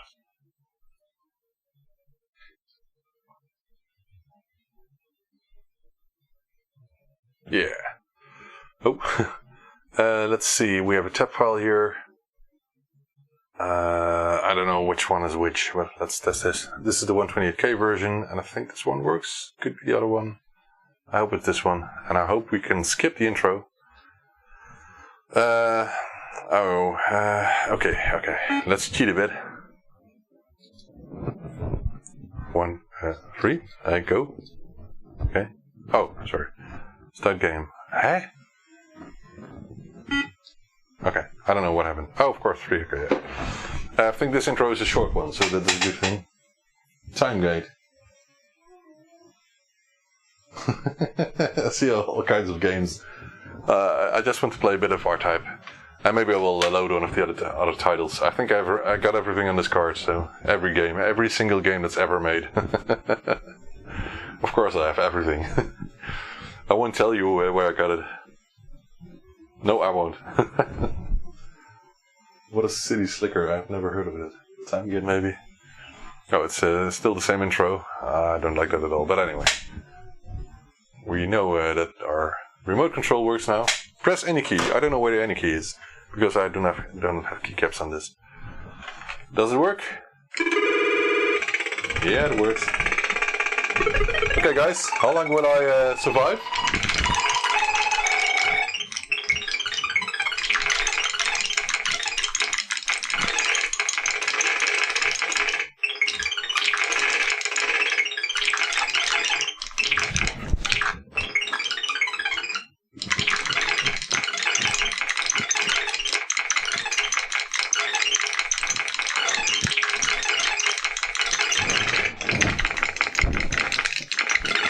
Oh, it didn't die.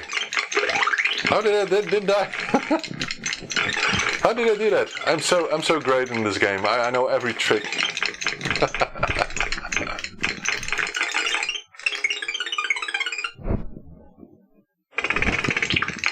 Oh, I was watching my screen, sorry. But I didn't die because I'm a pro.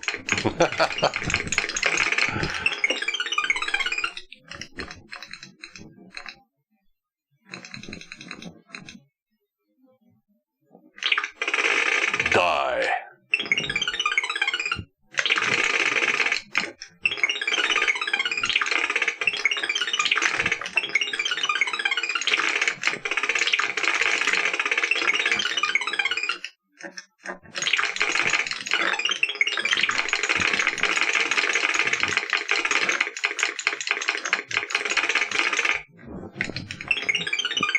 This is such a good game. I can play this forever.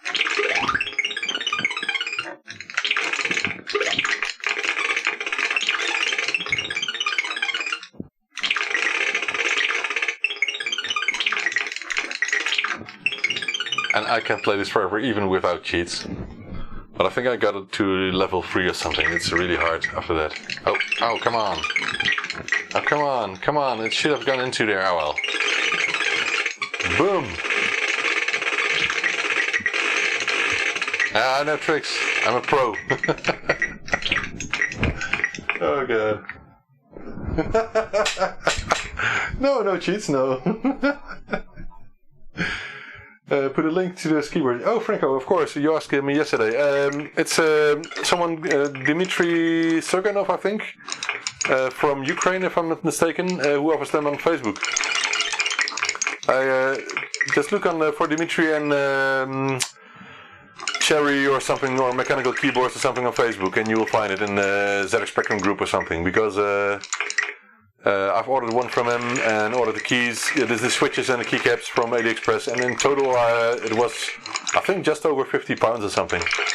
It's not too expensive for a good quality keyboard, but the question is still if that will fit into a original ZX Spectrum case. I have to check that after I get the caps in. And if it is something that could be used to replace an original keyboard, then I might even want to offer the boards on my web shop as well. So as a kit, of course, for people who will like that. But all on time. And of course, I have to discuss it with Dimitri as well.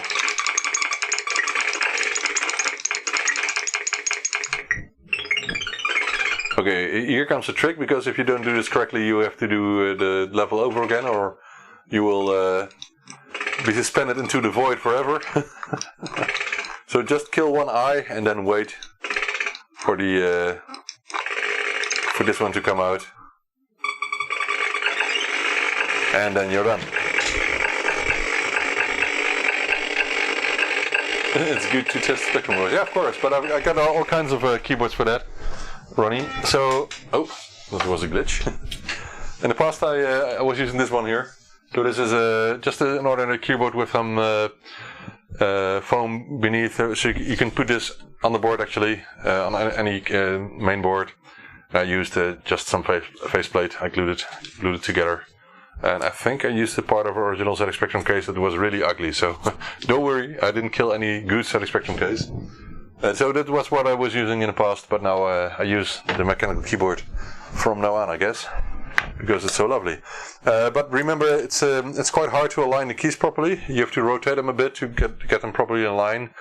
And you have to solder on a flat cable like this one, or if you have something better, maybe in the correct width, that could be better, but this was my solution. And then I put some hot glue on it on both sides, so the cables won't detach after a while or something, because I'm going to use it a lot.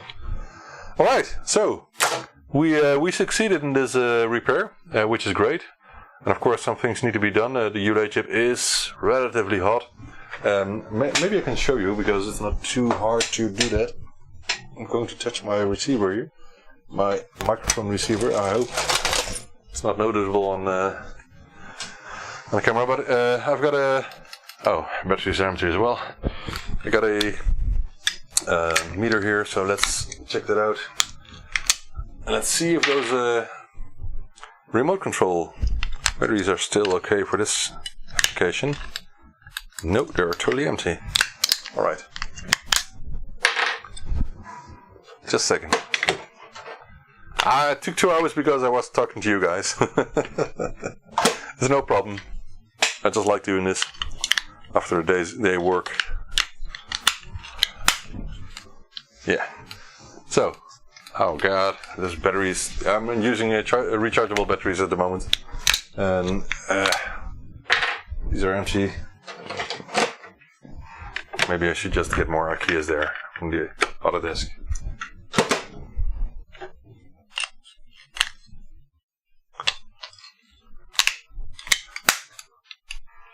Yeah, this one works. Right, so we have this tool to check the temperature of the ULA chip. Let's power it on. I'm not sure if this is wise with what I'm doing. Can you see what's on the display? I think so. So at this moment it says 33, 36, 38, which is not that bad. because the ULA chips on 48K boards get above 60 degrees. And what happens if there's still some people who tell me that heatsink is not needed, but what you get is this. So please add heatsinks to your ULA chips. These are all dead, all of them, which is a pity. And even got one ULA chip for 128K. These are AY chips. So sometimes I buy batches of AY chips, and all of them are some of them are bad, and of course I will get a refund for that. I have my ways of getting getting my money back for parts, because these chips cost €7 each nowadays, so these are not cheap. It's really hard to find affordable chips, and if they're not work, then I want my money back. So I got plenty of those, even more, but I threw them away. But I won't throw away original chips, even though they are not working. I think I might just offer them on eBay or something in a while. We'll see. But in one batch I was thinking. If someone has a better idea, if someone would like to make a keychain of these, but I know many people want to kill you if you do that, so maybe I shouldn't say it. But many people like to have a non-working ULA chip for other purposes than putting them in a Spectrum board or keeping them in foam like this. Anyway, this is what happens when you not use a heatsink on your ULA chip. It works now, Clementino. We have been spending about 2 hours fixing this, so maybe it's time to just explain everything we did. But in the meantime, let me put on some sponsoring video. Where is it? Did I put it here? Let me check. Nope. I don't know. I think I should use the other card. Let me just grab a normal card because it boosts up the sponsoring spot. Right. This video is brought to you by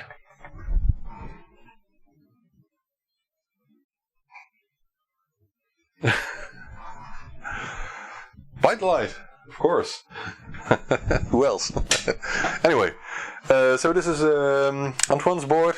I think he will be happy when it's been repaired, but I still need to replace all the other capacitors here around this side of the board. I need to add a heatsink to the ULA chip, and then it's done, I think. Yeah, I think so. Of course, the usual testing. But this was a good thing to do, because who doesn't like seeing a Toastrack board being repaired like this? I like it. I like it a lot. All those ULA chips died from heat. Yeah, all of them died from heat. I just say that out loud. All of them died from heat. Should have some stapled speech. Yeah. I tried to do that, Franco, but I failed, I think. Hey, what happened? Did I see a glitch in my corner of my eye? I don't think so. Alright. Cool. So this works just fine. I like it. So this is done. And that's it for tonight, I think. We did an awesome job together. I like it. And I will try to be back tomorrow after my normal workday at my new employer. From home, of course. I don't go out of the house still. Just got a phone call, by the way, from some friends who were in hospital. One of them was in hospital, the other one was just sick. So that wasn't good. We'll write him a card at least. Anyway, so about it was Corona, if you want to know. But I haven't seen them in person for quite a while. So look at the quality of this cheap Chinese camera. Okay, I liked it. Spotted where the red tint is coming from on this camera. It's the lamp that comes on with that fan. It has a little red light. Could be because it's a warm LED light. Could be.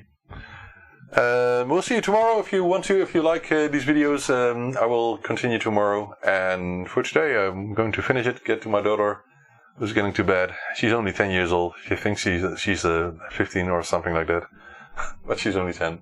So we'll spend some time with her, and I will see you tomorrow, guys.